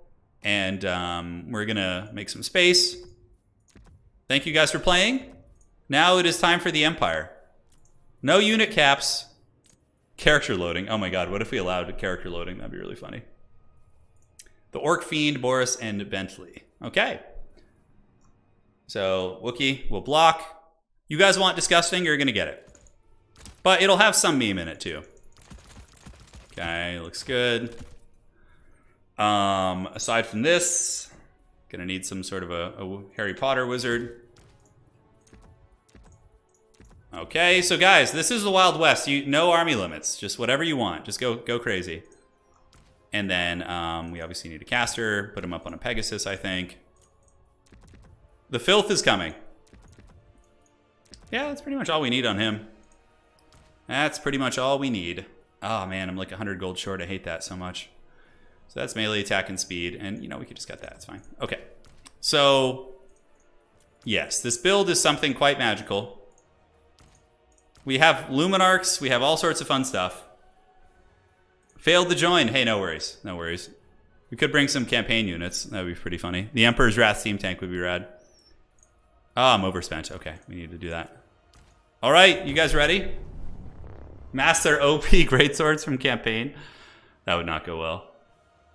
You can hear what I'm clicking. Yeah, it's all good. It's just to be a partial surprise. Someone could, if somebody wants to go Lizardman, he could go pure dinosaurs. He could.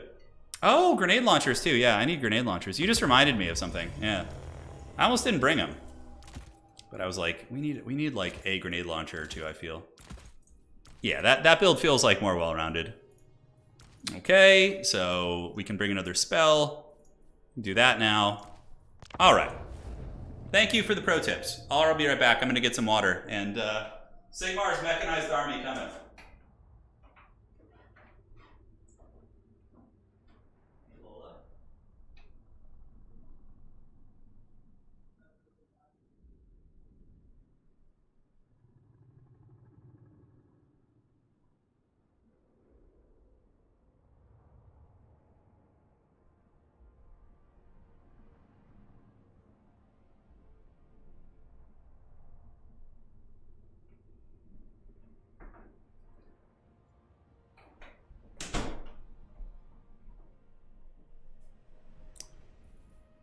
All right, I'm back. I have no idea what this map looks like.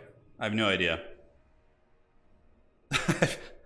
Should be fun. I wish I could look at the other armies. I'm curious what they're bringing. Not because I would change anything, but just because I'm excited. Oh man, there's like some options here outside of this. Lizards. Yeah, that looks fine, I think. I think that looks fine. It's your first FFA ever. Oh, well, you did very good. You did very good. You kind of got sandwiched a little bit. That obviously happened. Dude, you did better than me, dude. I got wrecked so bad. 18 pump wagons? Oh my god. Oh shit, I didn't think about mass skull cannons. Oh my god. Mass skull cannons could actually probably annihilate me pretty good. Now that I think about it, I'm like, oh, how do I deal with that? Well, I guess we'll just have to find out. I wish that Witch Hunters had a mount. Like, if Witch Hunters could have a horse, oh my god, that'd be the coolest shit ever. I know they didn't, I don't think they had anything in tabletop like that, but even still, I think it'd be really cool. 5 Dread Saurians? I think I could handle 5 Dread Saurians. I think I could. Yeah, I think I could take the Dread Saurians. Maybe not, though. It depends, like, because I can't choose who I'm fighting. Bretonia, what does Bretonia do here? Just, like, straight Rohirrim? Yeah, probably just straight Rohirrim, right? Yeah, it's gonna be scary, dude. It's gonna be really scary. I think I maybe cut you and get, like a netcaster instead to, like, protect my army. I feel like I might just get swarmed. Alright, so the Lizardmen are the only one, the dreaded Boris. And Boris is ready, and now it is time. So let's get this. Thank you guys. There's the build if you want to see it. Double Luminarch, wagons, grenade launchers. It's all the good stuff. 20 Empire Captains. Oh shit, yeah. 20 Empire Captains would be nasty on the Pegasus. That'd be really nasty. Yeah, Professor Pone brought a Witch Hunter earlier. He did. Boris says, we're not ready for this. I know. I feel like I'm not. I'm actually, I'm a little nervous about these builds. We'll try and survive. Boris is coming in. He's got self-healing. He's pretty resilient. So I figure, you know, Franz is good, but then I have to heal him, so. Trebuchet Bretonia. Oh my god. The Trebuchets would own me so hard. We got some blessings up in here. Dude, I am going to not get blessed. I'm running the other way. No unit caps, all Tzeentch horsemen. Yeah, that would be pretty toxic. Yeah, just like mass. Tzeentch and FFA is super toxic because of the shields. That's why we can't have nice things, because Tzeentch and Vampire Counts and Tomb Kings and all that. I wonder how Tomb Kings have been doing in tournaments. I wonder how they've been doing. Probably still getting banned out. They're very, very strong. Oh, it's a cool map. Yeah, this is the final quest battle map. It's pretty terrible for my army, actually. Like, a lot of places for my opponents to hide and stuff. All right. The dreaded Orc Friend. Oh, I thought it was Orc Fiend. It is the friend of orcs. He's ready. All right. 574. The Orc Friend will get in here soon. This is we did the FFA earlier. Not the FFA, but the Wheel of Fortune. So we spun for factions earlier. This is the last one to close out today's stream. It's just FFA. Yeah, just fun stuff. Just fun stuff. Yeah, the loading screens, screens. I don't know, my brain. I need to get some food, man. I haven't had much to eat today at all. The loading screens are a little bit funky. I know that, like, the Zypho said he would finish loading, but it said he was loading on my screen. Marcus Wolfhart it would be okay in FFA. The problem is he's a foot-based character, and typically the best way to play FFA is mobility. Like how Zyphos played it, he can choose his fights and he never gets caught. My, like, shithouse ogre army was very static, so players could, like, concave on me and get surrounds, and yeah. And then you just get wrecked. Yeah, this map's pretty cool. I really like this one. It's got that, like, huge, like, portal to the warp. Something going like that. Okay, looks like everybody's loading in now. It's like, usually when it starts, like, bouncing around 599. Okay, so we got the War Wagons of Doom. We got the Luminarchs. So let's get grenade launchers in 2. We need something to clear out infantry. We got Luminarchs in 3. And then Toddy and the caster can be here. I feel like I'm going to get sandwiched. So who's over here? We got yellow, which is... whose spawn zone is this? Oh, all the spawn zones have the same color, I think. No, this one's actually a little bit different. It's like a green. Okay, that's the Lizards, who probably is honestly who I would want to fight. So we'll get the Luminarchs there. Let's take off fire at will. Let's get this party started and try and get some value. This is a true Sigmarite build. Yes, it is. And looking around. Oh, here we go. What do you got? Oh my god. Oh, he's got the blessed ones. Fire! Fire everything! Oh my god. Dwellers Below is potentially very good here. Oh no. Oh no, the blessings are upon us. He's got blessed units. Alright, let's get the grenade launchers around the side. Are these things firing? Fire! Fire! Oh no! Alright, let's go. Charge! We must wagon them. Okay, let's try and get some line of sight here. Okay, so the wagon's got to come up. We're going to just have like a shootout with the lizards here, which will be fun. And the Luminarchs just apparently don't know how to shoot, so that's fine. So let's go at this guy and shoot this solar engine right here. Grenade launchers coming around the side. Toddy's going to fly over as well. And let's shoot at the Bastillodon here. So he's got the Blessed Lizard Army, which is pretty hilarious. Oh my god, oh no.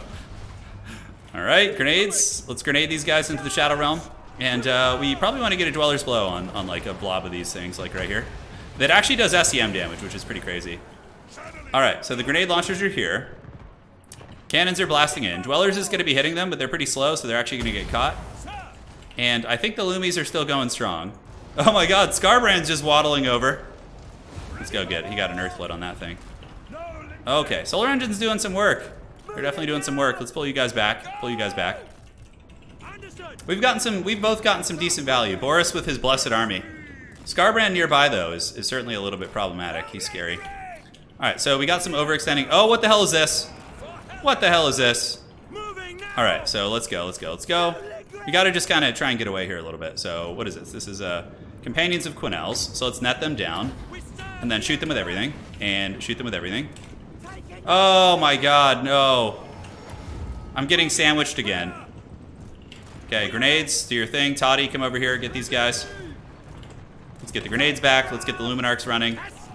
And now we got to start our great retreat from this battle here. So Bretonia is coming to kill me. So I'm just going to run around the Lizard Army and just try and get this mobility going. Yeah, the old mobile build. He's got Grail Guardians and shit. Come on. Come on. We got to just drag him through the wagons. Fire and Brimstone. Okay, one Luminarch might have to be sacrificed. I'm getting good value here, but like, I need to like get past the Lizard Army. Oh no, my Loomies are just so dead.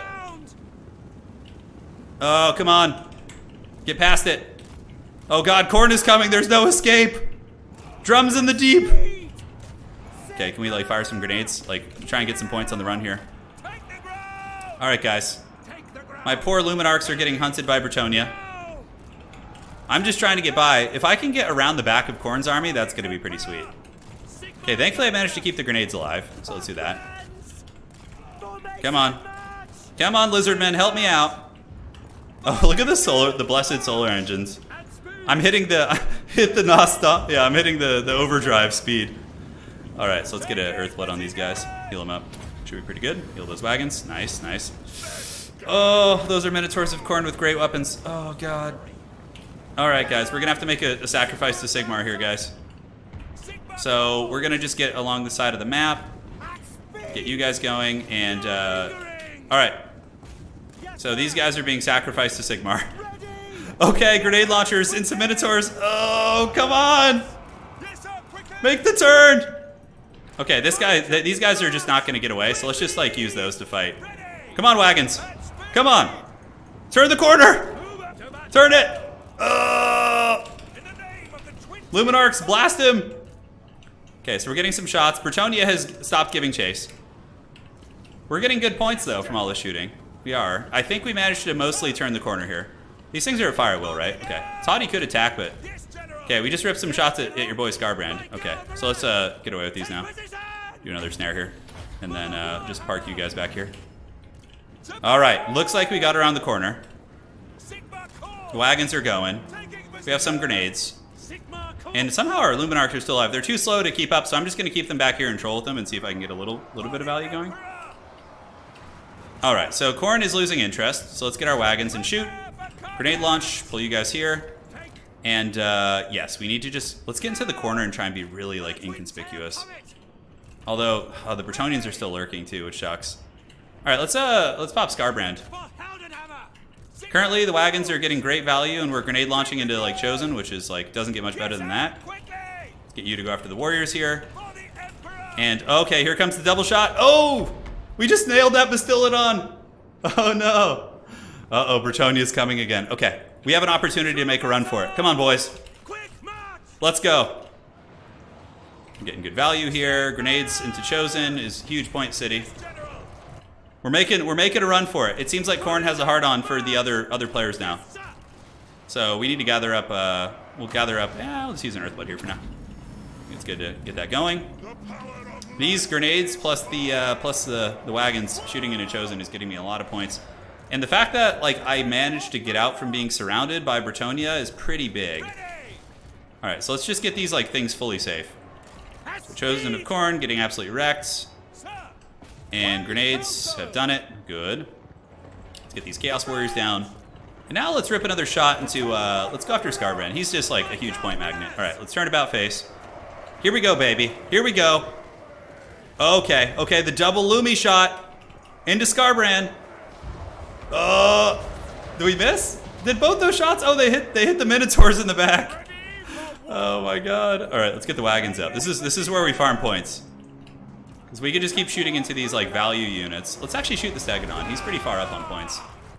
I need to keep the lizards kind of tamed here a little bit. So we just have Lumis just shooting free fire, which is awesome. So let's shoot that blessed Stegodon. Dude, those blessed dinosaurs are no joke. Okay. So grenades in good shape. Now we can just grenade launcher the Bretonian infantry as they come down. Oh my god, the Luminarch shots. Oh, we got Skarbrand in the face, baby. I wasn't even trying to hit him. Okay, let's put the fire at will here. Let's get the big Stegodon. Focus it down with the wagons. Dwellers below on that blob is going to be disgusting. Yeah, we need to get that going. And if the unwashed masses try and come down the ramp, we need to head them off here. Okay, so Bretonia is moving around again. They're trying to get a little sneaky. Let's get Boris in the avenue. See if we can get like a Dweller's bait or something. Oh my god, the Lumis are doing great. Bretonia is not getting too many points. Oh, what are we even shooting at? Okay. So grenade launchers are hanging out. Let's see if we can get a Dweller's kind of bait on this ramp here. So let's just attack in there. And we can shoot the companions, the wagons. Luminarchs can just shoot at, I don't know, what is there even to shoot here? I guess just shoot at the at this thing. So now we get a Dweller's bait, which is going to be nasty. If he stays there and we just get like, that's just going to be Value City. Oh my god. He didn't take the bait. I think he's moving most of his army. It's still going to get some work done for sure. Do we have any more nets? I think we do have one left. Nice. All right, so let's net these guys down. Those are the mighty Grail Guardians. The Luminarchs are just trading with the solar engines, which is really hilarious. We should probably get them to the corner now. All right, we need to get Toddy out of here now. He's done his part. All right, Toddy, let's go. Wagons, just keep dragging these knights around. Yes, perfect. Luminarchs keep fleeing the scene. Did he net me or no? Okay, it looks like one of my units was netted there. That was very weird. So no more Dwellers, probably. We're probably going to just play it safe. Okay, that Damsel of Life is going to be the next target here. Toddy's trying to get back up in the sky. Wagons are just dragging them through the mud. Yeah, wagons are basically a hard counter against like heavy cav. Okay, let me get his caster. That's going to be pretty sweet. Oh god, oh god. Dropping Earthblood here. Come on, Lumis. Are you things? Oh, they're obstructed. Classic. Classic Luminarchs. If there's like even a tiny ridge, they just like can't hit their target. Okay, grenades. Keep getting back. We need to get Toddy away, ideally. I'd have the Jade Wizard. He could take command of the army, so. Looks like Bretonia does get their prize. Toddy is unfortunately going to get broken. We're doing good on points, and we still have most of our army, too. So I'm happy about that. Toddy's going to get routed off the battlefield. He's broken, so he tried his best. Solar Engine's still going like champs, but the wagons are just doing so good. Turn forgetting to hear him when he says he wants a Dwellers. Yeah, that's true. Yeah, it's all good. It's all good. Okay. Yeah, let my grenades die there. That was really sloppy. There's still a lot of infantry on the board. If I could rally those 17 grenades, that would actually be very useful. Because these are elite Bretonian knights, so that's why they're taking so long to kill. Let's get that. Heal those guys up. Earthblood going down in a second. These are the companions. They literally have like 9 models left. Really got to keep these Lumis up, though. Really want to keep them alive. Let's get the caster to go attack there. Grail Guardians. Let's get into melee. He doesn't have enough cav to actually do damage to me now, so. I can't believe the Luminarchs like survived all this shit. This is just bananas. All right, so we routed off the cab. Now Bretonia is just in the pits. And we just start Luminarch sniping things, right? I think that's the play. Hopefully those grenade launchers come back. You know, chase those knights off the battlefield. All right, Lumies. What do we want to hit? Who's the next highest score? Probably Lizardman. Although we could just let Bretonia do a lot of the heavy lifting here. I would really like, it would be hilarious to get the Bretonian characters, for sure. Let's shoot this Bastillodon, this one here, and we can get this one here. Pop that thing. Let's go get our wagons and start shooting and get our wizard up as well. And we can also heal these. Should be good. All right, so pot shots from downtown. The other one's not quite in range yet. Here we go. They're gonna hit. Luminarchs are not the most accurate instruments of war. Is it shooting? You can never tell with Luminarchs. They're so clunky. It's a shame because they're such a cool piece of equipment. Come on. You guys shooting your laser beams? It says they're not obstructed. Looks like it's good. I guess we'll just sit them there. Is the power... Okay. The power's winding up. Let's move you closer so we're not like line of sighted. And do we hit the Bastillodon? We do. The beam's going and... Boom! Nice damage. Nice damage. All right. So these dinos are definitely who I need to be farming. Because there's a chance that I could lose to the dino player. I need to be not skirmish mode. I need to be really smart with my ammo. Start picking off the big dinos. Yeah, no. Bretonia has no chance. They're very weak. Corn's coming into the couple Minotaurs, it looks like. Let's target down this Bastillodon, yes. We'll get a little closer, perhaps. Luminarchs, let's shoot into this blob here. Start going after the Bastillodons. And yeah, just pop them. Unfortunately, I lost Toddy. He would have been my win con in the late game, potentially. Alright, give me the points. Solar engine shooting at us. Thankfully it missed. Gotta finish off these Minotaurs, although it looks like they're caught up in peasants, so we can just kind of ignore them a little bit. They're at -2. I don't want to waste ammo into them, really. Come on, peasant mobs, break those Minotaurs. Curses. Jade Wizard, how much wins do we have? We have 9 left, so we would have enough for another Dwellers. We would have enough for that. Alright, so shooting into the dinos. Rapunzel would be a pretty big value pick, too. She's kind of moving a lot, though. We're running out of ammo, so we're going to have to use the dreaded melee wagon soon. Okay, fire at will on since we're being chased. And let's target you and target you. And maybe, just maybe, we actually get a hit here. We'll have to see. Bentley is coming for me. He wants blood. Come on, Luminarchs. God, they take so long to wind up and shoot, man. They take so long to wind up and shoot. Alright, so let's just shoot the Bastillodon then. Although I think we don't need to pop that one, so let's see what else we got. Is there any big scary dinos left? We could go for the Banana Salon. Yeah, let's shoot the Banana Salon, although the obstruction... God, I wish they would just... I wish there was a way to just force fire a shot. Yeah, that... Like, how is that obstructed? Like, both of them. This makes no sense to me, man. Okay. Oh, the Lumi shot! It just randomly does good things sometimes. Alright, so let's get our melee wagons and just have them go battle these Chosen, just to get a little bit of value. So the Lumi shot, we just got that Bretonian caster right in the old face. And now let's get the Toad. Rapunzel's just battling all the dinos. You guys ready for the glorious shot on the Banana Toad? Yeah, melee wagons. Let's get him in here. Here we go. The Lumi shots into the Battle Toad. Oh! 2 for 1, baby! We got the Slan and Rapunzel. Oh, yeah. That's what I'm talking about. And the wagons of doom are just running everything over. It's good. Run those warriors over. Oh, the Toad got zapped, bro! Time to get Rapunzel. Oh my god, I love it. This is so great. I love when just Haggard units work. It's the funnest, most fun shit. Wagons are not Haggard. They're probably the best unit on the Empire, but... Oh, Rapunzel gets steel chaired too! 50 HP! Finish her! Let's get you guys going after the Grail Guardians. Okay, Rapunzel's at 6 HP. Down she goes! Dude, we are just a scalpel right now. Oh my god, it's brutal. It's brutal! Okay, war wagons. There's still a Bretonian army to go farm, so let's do that. Oh my god. These Luminarchs have been absolute destruction. Yes, my lord. He's trying to juke with it. We're gonna get him point blank though, I think. Oh yes. Oh yes. Here it comes. He's gonna try and dodge it. Oh yeah. Actually didn't do that much damage, believe it or not. Here we go. Maybe the other one will. Okay. The thing's broken. Double shot. Looks like it was enough. So let's add you to the melee wagon corps. You guys chase here. Actually, we could just have the Jade Wizard chase this thing. Looks like it's shattered. Melee wagons. Let's go see what else is on the battlefield. For the Emperor all day, man. All day, every day. Yeah. All right. Oh, perfect. We got another dino coming in. All right, let's blast him. We still have a little bit of ammo left in the wagons here. The melee wagons, we're going to go just run over Bretonnian infantry, basically. Let's go run over some archers. And the Loomies, are they going to be able to get a shot here? Probably obstructed. Oh, yes, nice one. That was very accurate. Look at that. So the Luminarch just tanking the leadership of these guys, and then we just chase them off the battlefield. They tried to swarm Turin. They did. I don't know if it was like an intentional swarm, but for sure if I hadn't gotten around that map, I was just dead. Okay, so let's run into the Peasant Bowmen. Here we go. It's going to be some value. Loomies are still in good shape, and Blessed Bastiladon, some Bretonnian characters, so let's get under here. Value on this thing is 2,400. This thing's gotten 3,100 value. Jeez, dude. That's some nasty shit. Dude, can these knights just chill out already? Jeez, man. Look at the wagons absolutely owning the Bretonnians here. In melee. The horses are just biting. Showing no mercy.